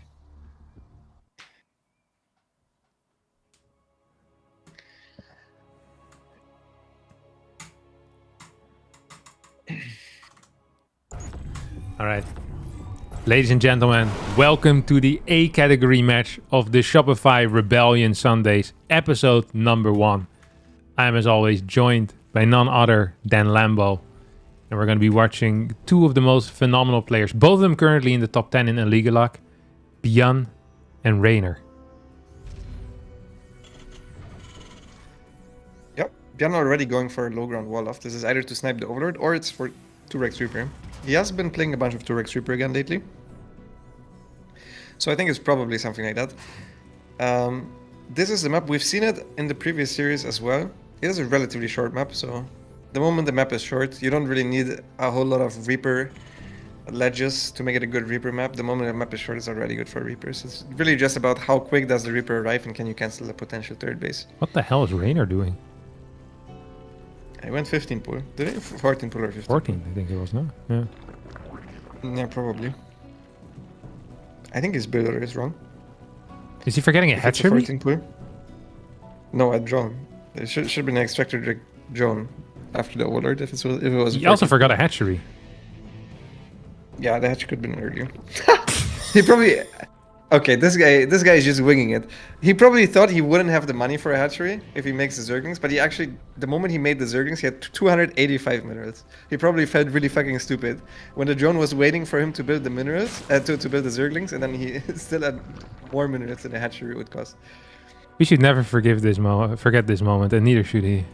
That was extremely poor preparation here on the first map. He's gonna send a bunch of links across. This is gonna be terrible as well, because he's gonna be walking into a wall. Yeah, he anticipated, I don't know. And no scout. CC first, maybe? Reaper expand. Yeah. I don't even think this cancels the CC first. I think it's no scout Reaper expand. You can maybe cancel the CC. Roach Warren. What is the game plan here now? Hope that the other guy lowers the depot? No, you catch a Reaper, I think. It's the only way.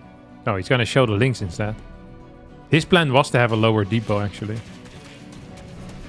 I don't think that's a very good game plan. The depot is never... There's no reason for the depot to be lowered. Yeah, that's why I said I don't think it's a very good game plan. Yeah. The Roach Warren only gets sniped. Oh my god. Do you cancel? You have to cancel, no? You can't go through with this. No, he's not cancelling it. A disaster here. Disaster strikes in game number 1. Okay, you make drones afterwards. Cope a bit. You do a bunker in front, right, with this? Yeah, you always this bunker in front. Single or double bunker? Depends on if you think there's speed or not. If there's no speed, I think one bunker is fine. Oh, the door actually is open. open. Was lowered. Oh my god, they're not attacking the links. He was attacking the Overlord. Okay. He gets the second Marine too. Kills 2 Marines. He's not gonna get the SCV that's building the bunker. He's gonna get the SCV that's building the CC. How is this possible? Like... Oh my god, he got the SCV before the... I can't believe this. I cannot believe this. He actually didn't commit though to the push. If he committed, maybe he could have done something, but yeah, this is still... There's like 2 Marauders out. There's 2 Marauders out with concussive shells. I think he actually needs to get the hell away already. Yeah, because if the Marauders decide to turn around and start hitting back, he's actually going to be in trouble. Yeah, it's going to be 3 Marauders now. Yeah, he needs to get out. I guess ByuN is too afraid in case there's links there, but... Yeah, he doesn't know. Yeah. Yeah, if he had map packs, for sure he would go. Yeah. Yeah, he just has more stuff. Yeah, if he had map packs, the game would have been significantly easier for him. He probably could have just chased the links. I don't think they would have entered the natural. Probably would not have entered natural. Yeah. But at the same time, if you have map packs, you kind of want to, you know, act as if you don't. Yeah, that's true. That's a difficult hypothetical, really. Yeah. Yeah. Stim is on the way now. Reynor is on 2 bases, 2 queens, and 2 gases. Classic 2-2-2. Not a great situation to be in. What kind? Oh, a scan? Can't you just fly the freaking barracks? Yeah, this is just insanely lazy. Yeah, that's fine. He's supply blocked as well, which means the barracks is not producing anything.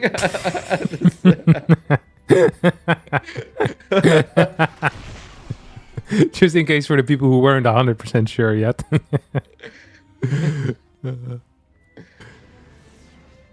Reynor is all inning. I actually think best case would have been if he made an extra hatch and then he tries to, you know, greet ByuN with a lot of units, but he actually scanned. He saw there were a lot of units in production. Is he gonna go anyways? How did he decide? He just a second ago he pulled 4 workers towards the bunker, which was the correct move, by the way.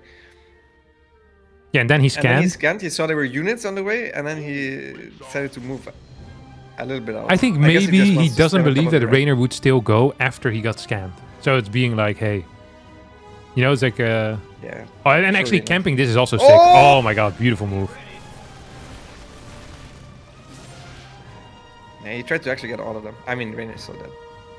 He has a very bad army. The moment Stim and Combat Shields is done, his army is not competitive anymore. He kind of needed to catch this army before Stim and Combat Shields are done. Even then, I think he would have lost the fight. Now I think it's disastrous. The only good thing for him is that ByuN doesn't have the gas for a factory, and the medevacs are quite far away, but Like, who am I kidding? He wants to win the fight right here, right now. He's coming in with the potential surround, but it's just so much DPS, which means the Zerglings are gonna die before the Corrosive Bites will come down. And yeah, ByuN just stems on top of his army and wins the first game. Crazy first game there. Not what I had expected. What was it? It was a 14 pool. 14 pool into a 18 hatch with 385 minerals in the bank. Interesting build. You know what the worst part is about this builder is that I'm pretty sure you can get 16 workers out, and then you still have 3 larvae when the pool is done. Yeah, that's not great. Is also the worst case scenario for the build. Like, not only is the builder wrong, which should not happen to a player of this level, but it's also against 2x super really bad. Like, even if the builder was correct, there's not much you can do.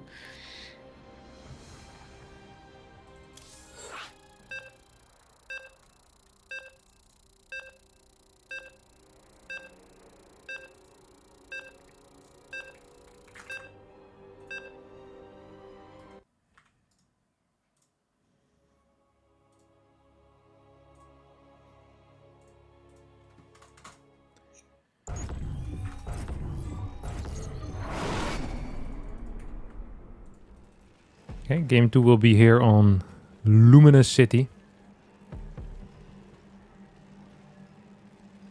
I am not expecting Reynor to do something crazy again, will he?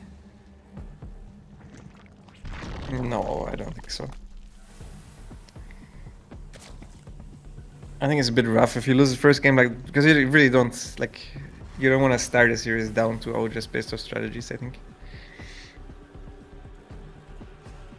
Yeah, you definitely don't. Is this going to be CC first? No. It would be hype. It could still be. Ooh, it is. It is. This does feel like a map where ByuN would think CC first is good. Just because you have like the minerals that go towards the back base. It wouldn't surprise me if ByuN takes that as his third. Is that a third base, you think? I really doubt it. No. No. Because then your 2 bases are far apart, and none of the bases are protected by a pushing path. Yeah, it's really scary. You also get an extra access to your main base. I think it's bad to take early. I think you should take it later on, probably, with mining the minerals. But I think for sure ByuN is going to expand forward first. I think all Terrans naturally try to expand towards the Zerg whenever they can. It just makes pushing a lot easier. Double refineries. We have a barracks here on the high ground. And a standard opener coming out of Reynor as well. I think the most common way that ByuN plays is Marine into Factory, and then he does the 6 Marine drop, right? 6 Marine, 3 Hellion. I've seen him play this so freaking much. I have no clue what you're talking about. Okay, he gets 6 Marines, and then he gets 3 Hellions, and he drops the Marines, and he goes and kills Overlords with them, and then with 3 Hellions, he tries to do a run by. Okay. He's placed this in... He used to, yeah. Go ahead. He used to play 3cc Banshee a lot. CC first, and then eventually Banshee with 3cc. So that was like the main go-to. But okay, Reynor actually abusing the map. I see the refinery now, so that's cool. What does that mean, though? But he's pretending to play a 2-base build, but he actually has a... No, I mean the refinery. Probably something that you need to kill first before you can actually mine the gas, no? It's like a refinery blocker, yeah. Okay, I dig it.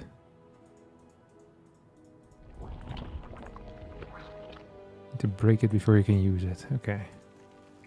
Got a factory, starport. Yeah, see, this is gonna be it. I'm telling you, this is the build that ByuN's been playing so much. And he goes around and he looks for overlords. And then the Hellions, they try to run by. And then he has like a follow-up going in as well and stuff like that. But it's a pretty weird build. Okay, now he checks. He's like, how many freaking minerals is on this? 35, actually. Yeah, 35 per piece. So that's... How many trips is that? That's 14. Yeah, nice.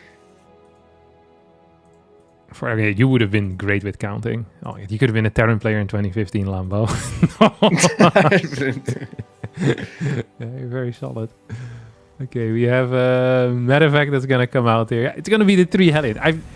I'm not entirely sure about this build order. I'm not entirely I'm so sure afraid about that the it. Hellions are randomly gonna go to the watchtower, because I feel like when you're running around with Hellions, especially on the side of the third base, I wish he would have taken the other third base. If you're on the side of the third base, you just go to the watchtower, Ah, yeah. and Is there like an that idle watchtower move? automatically spots the base. Yeah. Yeah.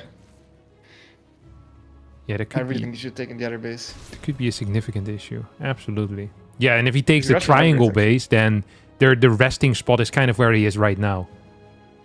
Yeah. Yeah, that makes a lot of sense, actually. Yeah, I like that. That's a good thought. I mean, gold is Double out. upgrades is really good, by the way. Is really good. Double upgrades is really good against what ByuN is doing. Because what ByuN is doing has like no aggressive potential at all. And you can get away with going for double upgrades quite nicely. And this is also a very good double upgrades map because it's a good run by map. When you say double So- upgrades, I only see a single Evo chamber, so please explain. But I'm assuming there's going to be a second one. Otherwise, Okay, it makes no sense it to just do means that the double Evo, like before layer, or what's the... so. Before layer, exactly. Okay. Yeah. It's very rare. See, you did the idle move. Yeah. I told you. Yeah, that's unfortunate, because otherwise this actually would have been a really nice situation here. Even now, this is still quite playable, right? I guess the fact that you only have one queen is annoying. Oh, he gets around those? Yeah, he gets them for sure now. The high It's ground honestly queen. not that bad. Yeah. ByuN's opener is very shit at punishing this. Yeah. I mean, it's bad at punishing anything, it feels like. No, it goes into Yeah, double this build eBay really isn't behind very it. good. Really not. I don't know. I mean, it probably sets himself up nicely into like a macro game where he has very early upgrades, but against me, he would probably kill a lot of overlords. Now he's somehow killing a lot of Zerglings for free, but yeah, realistically, this shouldn't really do that much. I also think if you take a hidden gold, you should have taken the one on the other side. Because that one never gets scouted. Yeah. I think it's almost zero chance. Yeah, true. Liberator's gonna get spotted here. Liberator's gonna siege up onto those links. This is but BM. yeah, skill check.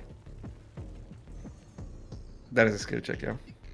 Reynor is hard producing Zerglings, and he's just basically banking on ByuN lifting his base at some point, and he can get a run by Yeah, it's an interesting strategy. a successful run. Kind of similar to the plan of hoping that the depot is lowered in the previous game.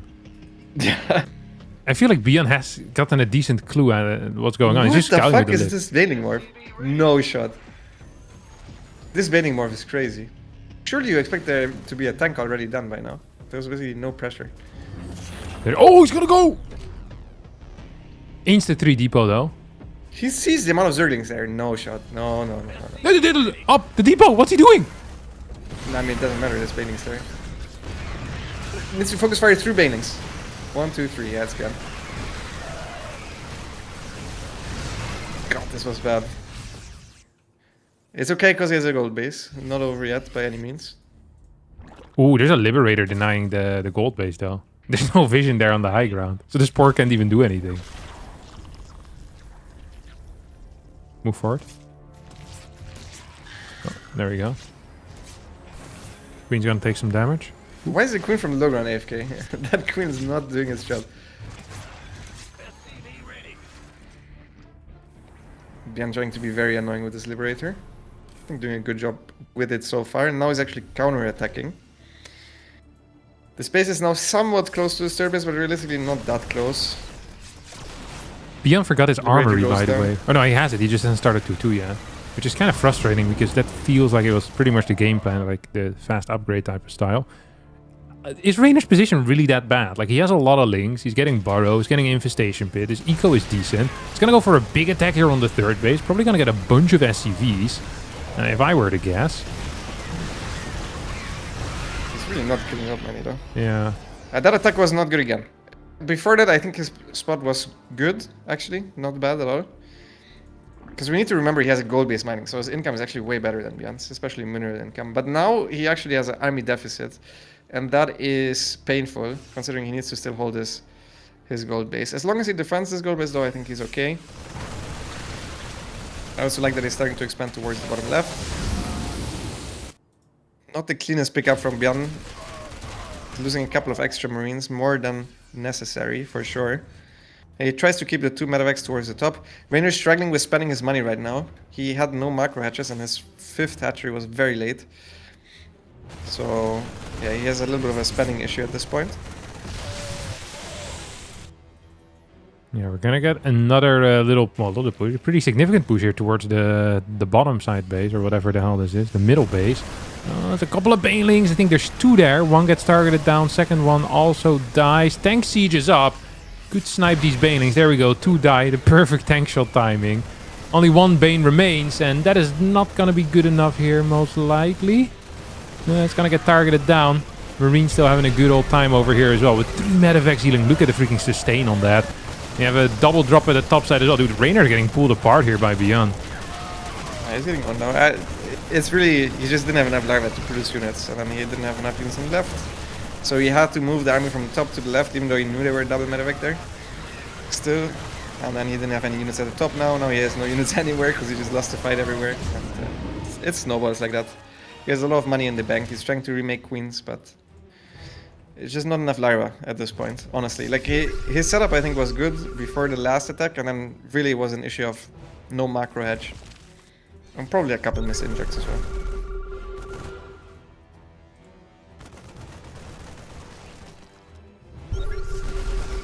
Yeah, ByuN's gonna push him once more with the drilling claws, with the 2-2 upgrades against just 1-1.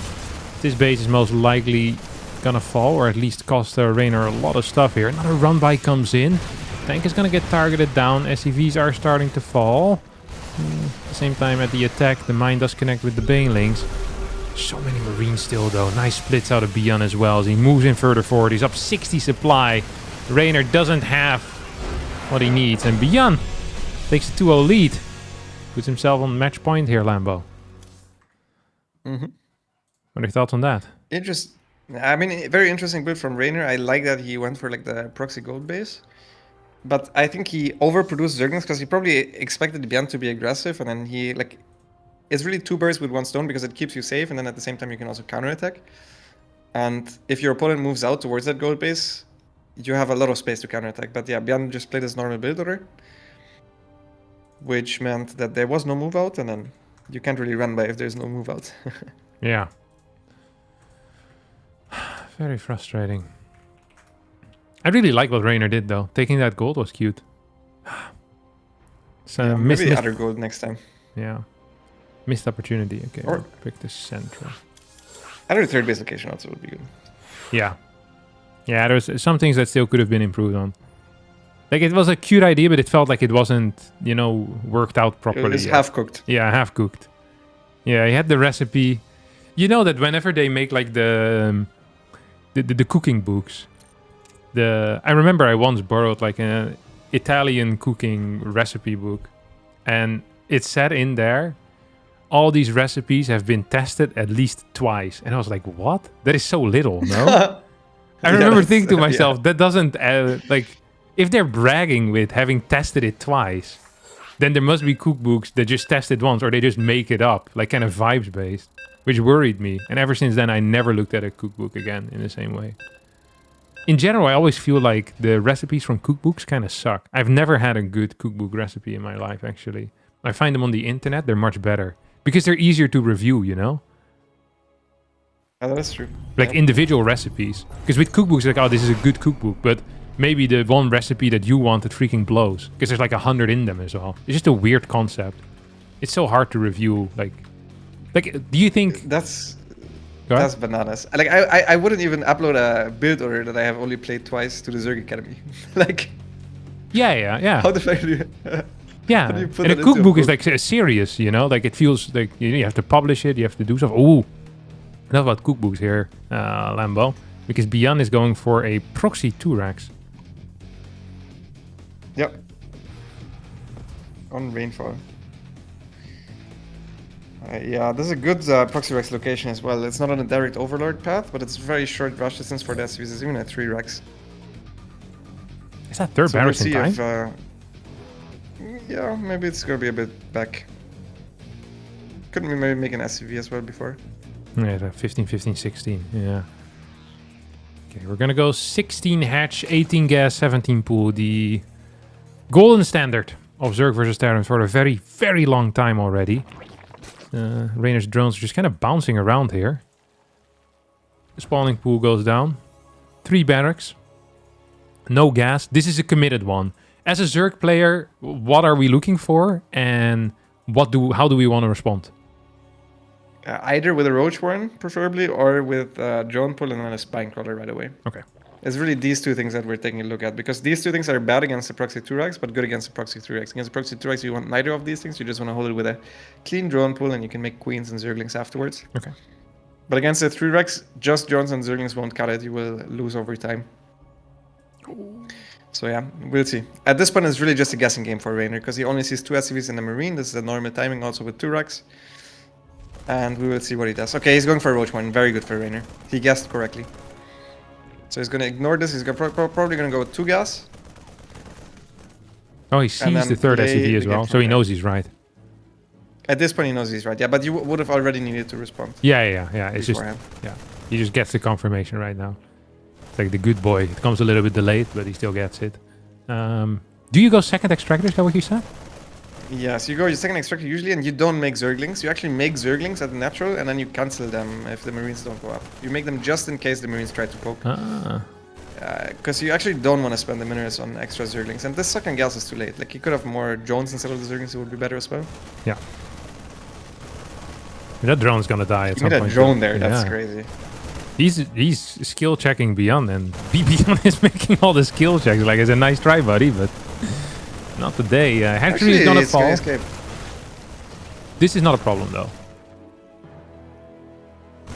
No, that's fine. This is what's supposed to happen. This queen dying is not fine. Wow, he baits the Marines in and kills a lot of Marines. Oh my god. Before they get to Dragon. Oh my god, that went so well for Reynor. Holy shit.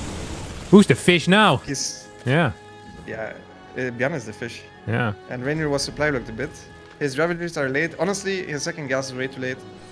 It doesn't really matter now because there's not that many Marines to hold this. He's gonna try to go for the Marauder, I think. Marauder response. So really, as a Zerg, you just need to be patient against this and you're gonna be fine. You don't need a natural.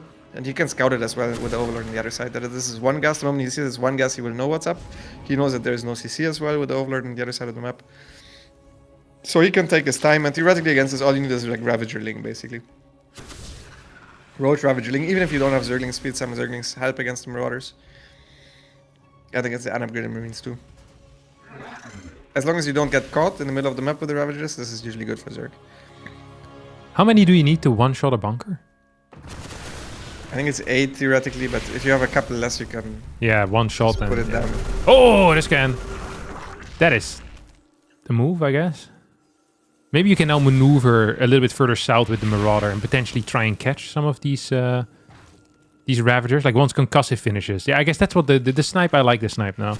Because that's really the only way he's going to win here. Okay, Reynor tries to go for the snipe. Doesn't quite get it. Takes a bit of damage here on those Ravagers. Stim is on the way behind this. The concussive shells are going to be so important. The next time we get a bile, you want to hit a concussive shell. Okay, there we go. One Ravager takes some damage. Bunker does go down, though. Reynor's going to continue pushing forward. But it's patient. Really good micro so far from Reynor. Yeah. Yeah, he didn't lose any Ravagers. He micros them back. The ones that are getting targeted down. And now, basically, I mean, ByuN needs to defensively all in towards his barracks, because once those are getting picked off, he's dead. So he needs to kind of take a fight before Reynor gets there. So he's trying to take the fight right here. There's no transfusions. There's also no Zerglings here, and the hatchery is kind of working against Reynor. It's blocking his units a little bit. But there's still no stim that is being done, and a couple of extra Zerglings are reinforcing now. Gets another Ravager. It's kind of tight still. He's getting Zergling speed now. Reynor doesn't need to do this. Like, he doesn't actually need to move out. Yeah, he can just hang out, right? Yeah. He's sending Zerglings across, which I like. He's gonna force counter repair. Ooh, that's a lot of units all of a sudden for ByuN. And there's 2 roaches on the way right now. This feels scary. We have 1 transfuse. Stim is finishing up in 20 seconds. Yeah, Stim is really the timing that he, I guess, is gonna try to hit. 5 Rex? If all the queens are down there, I think he should be fine. 5 Zerglings across. Oh my god, he's putting the SCVs. And making 2 extra Rex? That makes no sense, no? Yeah, I don't understand it either. You give up all your money and make extra barracks. Yeah. I was going to say something about it too, but I can't remember the last time I've been up 2-0 against Reynor, so, you know. Just sitting here quiet, Lambo. That's fair. Spine crawler all the way right Spine down. on the low ground. I don't think I would hold the high ground, no? Yeah, once you see the SCVs, there's no reason to hold this. Reynor really wants this hatchery for some reason. Stim is going to be here. SCVs will be capable of tanking quite a bit. Biles need to be decent. Here comes the Stim towards the bottom as well. Ravager's taking a lot of damage. SCV's doing a great job tanking for now. The second Stim is going to hurt significantly more though, and I do think that Reynor has it. He still has drones that he can pull as well eventually. Cancels his spine crawler for a little more eco. As Basilisk Reynor takes his first game here in his best of 5. Yeah. The barracks not coming into play, sadly. I actually think, now that I looked at it, what happens if if you give up your base and the SCVs just return home, and now the Terran sits on the low ground? It's a bad position for Zerg, I think. With the Roachhorn thing? Yes. No, like... Later, right? When he sees the SCV pool with the Zerglings on the other side of the map. Yeah. And then he goes to the main base, which would be my... It would be your call. My intuition would tell me that this... Yeah. That's what I would do. And then the Terran kills the hatch. He sees you don't defend it. He goes towards the bottom of the ramp like you guys do in PvP. Yeah. And he just sits there with a concave and sends the SCVs back home and makes a... I mean, theoretically, the 2 barracks, you could cancel them as well and make a CC, you know. Like, the 2 barracks are nonsense to begin with. Yeah. I think it's bad for Zerg. I don't think you can get down the ramp. Because of the Stim. Just because Marauders in a concave, you can't run in there. Like, your Ravagers block each other. You can fight maybe with 2 Ravagers at a time, and the entire Terran Bio army can fight. True. Alright. We're ready. The forward map of this best of 5, Lambo. How excited are you for this? Very excited. Yeah. I already see we have a new map as well. I don't think we've seen this one so Sanctuary the 3rd. Yeah. From the official Team Liquid map contest 22. Sponsored by Shopify Rebellion. And I think Monster Energy usually sponsors them as well. Now, I don't want to talk bad about Monster, but if I were in a hypothetical going to pick one of those 2 products to improve my life, would I take the product that, you know, might give me a sugar overdose, or the one that's going to make me a millionaire overnight? Because they're the kings at e-commerce, Lambo. I would rather be a millionaire. I would rather be personally. Yeah. I love sugar as much as any other guy, but the kings of e-commerce, you know, they didn't become the kings of e-commerce for no reason. If you're thinking to yourself, I would love to start an online store, Shopify is where it's at. So go to Shopify, click the button that says, I want to get a plan and become a millionaire.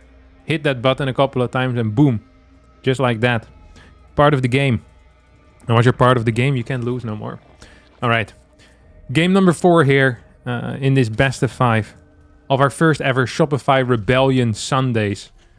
What a great first episode this has been, Lambo. Yeah, lovely first episode.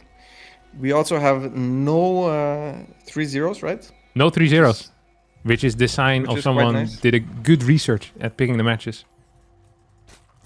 Good research indeed. Yeah. And we actually have gas pool hatch against CC first. This is very bad for gas pool hatch. Tell me all about it. Very, very, very bad. Yeah, there's really not much more to say to it. You don't really deal damage. The one issue for the CC first player is, actually, if the CC first player goes without scouting completely, it can end up quite good for the gas pool hatch player because there's many SCVs on the natural and they're all gonna die. Ooh. The initial Zerglings will never do anything against CC first. And I think the way you should play it is you should just hide the Zerglings. Like, you should never show these first 2 Zerglings. And then you should wait until he has like 8 Zerglings or so and the speed finishes, and then you can kill a lot of workers. And especially if they drop the mules on the low ground, because there's going to be double mule there. Right. You can get very far ahead. So it can work out quite nicely, especially because ByuN is not going for the Reaper version. He's going for the Marine version. And he didn't SCV scout. So this is very greedy from ByuN. Yeah. He might actually get punished. He's always very greedy. Oh, Roadwarn. Thoughts? I like it less now for Reynor. For Reynor? Okay, interesting. Yeah, what if I were to tell you that ByuN is going to play 6 Marine, 3 Hellion? I think it might accidentally defend a build like this. Oh, because you have 6 Marines and then... Because you have 6 Marines, yeah. And the Hellion also might scout. Yeah, I think he goes across the map with 2 Hellions. Oh, he's looking for a snipe on an Overlord. Dude, ByuN greed with a capital G, let me tell you. He would have straight up won the game with the 10 Zerglings, because it wasn't even a wall. Actually, the wall would have been time. I take that back. And he dropped both mules in the main base. Actually, the 10 Zerglings would not have gotten him much at all. Greed with a lowercase the g. buildings. He made the buildings with the SCVs that would otherwise be at the low ground. Which usually you do the other way around for efficiency's sake, but this is obviously safer against potential build like Reynor is doing. Okay, let's see when he really scouts. This is going to be the deal breaker. Like, if this Hellion goes all the way across, then it's very bad for ByuN. Does ByuN turn around with his Hellion? This is the question. Yeah. The Zerglings come in, he should... Oh, no, this is bad for ByuN. Yeah, he's getting baited. This is bad for ByuN. Yeah. Yeah. He had enough Marines already to defend those. Yeah. If he makes a bunker now, it's fine. All you need, literally all you need to defend this is 1 bunker on the high ground with any amount of units and you will win. But if there is no bunker, you can die quite easily. Where's these Hellions going? Oh, they're finding I it. don't know, but they're not going straight. Oh, they're on the wrong side now. Okay, super bad. Wrong side of That the is road. super bad. High ground bunkers, what we need. ByuN wants to defend the low ground, which I don't think is correct. Oh, one depot gets cancelled. Another one is there ripe for the taking. 2 depots going down is usually a bad sign for the Terran already. No bunker on the way quite yet. Tech lab coming in. A bit of a supply block, so even when the tech lab finishes, it's going to be completely useless. Quite a bit of damage output though in this army. What's that? 8 Marines right now. With a medevac and a Hellion. Is this possible, Lambo? It is possible. I think this build from... I don't really like this build from Reynor. Because it doesn't have that much DPS. He also managed to start the Liberator in time. Ooh. Before he got supply blocked. And a Cyclone now. The Liberator is going to finish at some point. It's just... There's so many Zerglings here that the moment this wall is down, I think ByuN is in big trouble. He drops the depot and he's pulling all of the SCVs at the perfect moment, just when the Ravagers go up. All of the Zerglings still on the low ground. A lot of the Ravagers are dying already. Great hold position. Now the Zerglings bully their way upwards. The Liberator is sieging. It will kill all of the roaches. Perfect defense from ByuN with what he's had. And I think this was good enough. Yeah, I think so too. That was basically perfectly played. Whoa! GG. GG gets called as not only does a Shopify Rebellion host this tournament series, they also win, as both Scarlett and ByuN end up winning their respective matches. ByuN with a 3-1 score. Phenomenal series. Short but sweet is what they often say. I had planned this match to start at 8 p.m. Central European time. It ended at 7:56. Planning can be worked on, but the one thing we don't need to work on anymore is, of course, the Shopify platform, because it's already perfect. Is what someone would say who doesn't work for Shopify. But at Shopify, we're always looking to improve what we're selling, as well as our merchandise for the Shopify Rebellion. If you want some of that stuff, I'll link it down in the chat as well. If you're like, well, I'd love a Shopify Rebellion jersey. I love Rebellions. I love e-commerce. I can buy jerseys supporting both of that. That's freaking sick. We'll be back next week as well, Lambo, with another Shopify Rebellion Sunday. And in the week after that, another one. We never skip a day except for Mother's Day. That's why we weren't here last week. Okay, I love it. I love this new addition to our weekly calendar. Yeah. Where? Do you want to play next week? The King of the Hill from. Oh, you'd be B, so you'd have to play against Scarlett. Yeah, no, I think pure Shopify match is dumb. Yeah, it's also ZVZ. No one wants to see that. The people want to see some real matches. If there's anyone you guys want to see, be sure to type it in the Twitch or the YouTube chat. Are you still going to be streaming for the rest of the day or not? No. I need to eat dinner. But you know who's streaming? No. I can see it on the ShopifyRebellion.gg page. It's ByuN. The guy already is in a new ladder game. He's already in a new ladder game. He's very fast. Okay, well, we'll host him then. Thanks everyone from watching over on YouTube as well. I'm gone again. I appreciate all of you for being here. I'll do some shoutouts. Thanks for helping me out, Lambo, last moment's notice. You'll be here next week again, or do we need a different co-caster? I'll be here next week again. You'll be here. Okay, yeah, fantastic. For sure. Nice. Okay, perfect. All right, I'll see you hopefully before, and otherwise, I'll see you on this Sunday. See you, man. Yeah. Bye. All right. Shout out to DP Doom NTS Adore, Crescent Licks as well for all the subscriptions. I really do appreciate it. I know I haven't streamed in a long time. I would apologize, but I'm not actually sorry. I've been enjoying time with the... Oh, crap. I've been enjoying time with the newborn. My baby. Rexter92 gifted a tier 1 sub to Namir. Thank you, Rexter. Shout out to you, man. So, I would say I'm sorry, but I'm really not. I've been having a blast. 92 gifted a tier 1 sub to Lyra. Oh, wait. It starts playing all the sounds now. Yeah, I don't want that. Okay, we go back here. So, I'll see all of you next week. And hopefully I'll stream before as well. Oh, you guys want to see Cyril? I think it's too early for Cyril. Cyril's kind of like an end boss type of vibe, you know? So yeah, we'll... I'll figure something out though. Don't worry. Okay, I love you all. I'll see you all maybe another time this week, before next week Sunday. I'm thinking maybe Friday I'll stream. And then, okay, we can hang out again together. Okay. Thanks for watching. And bye-bye.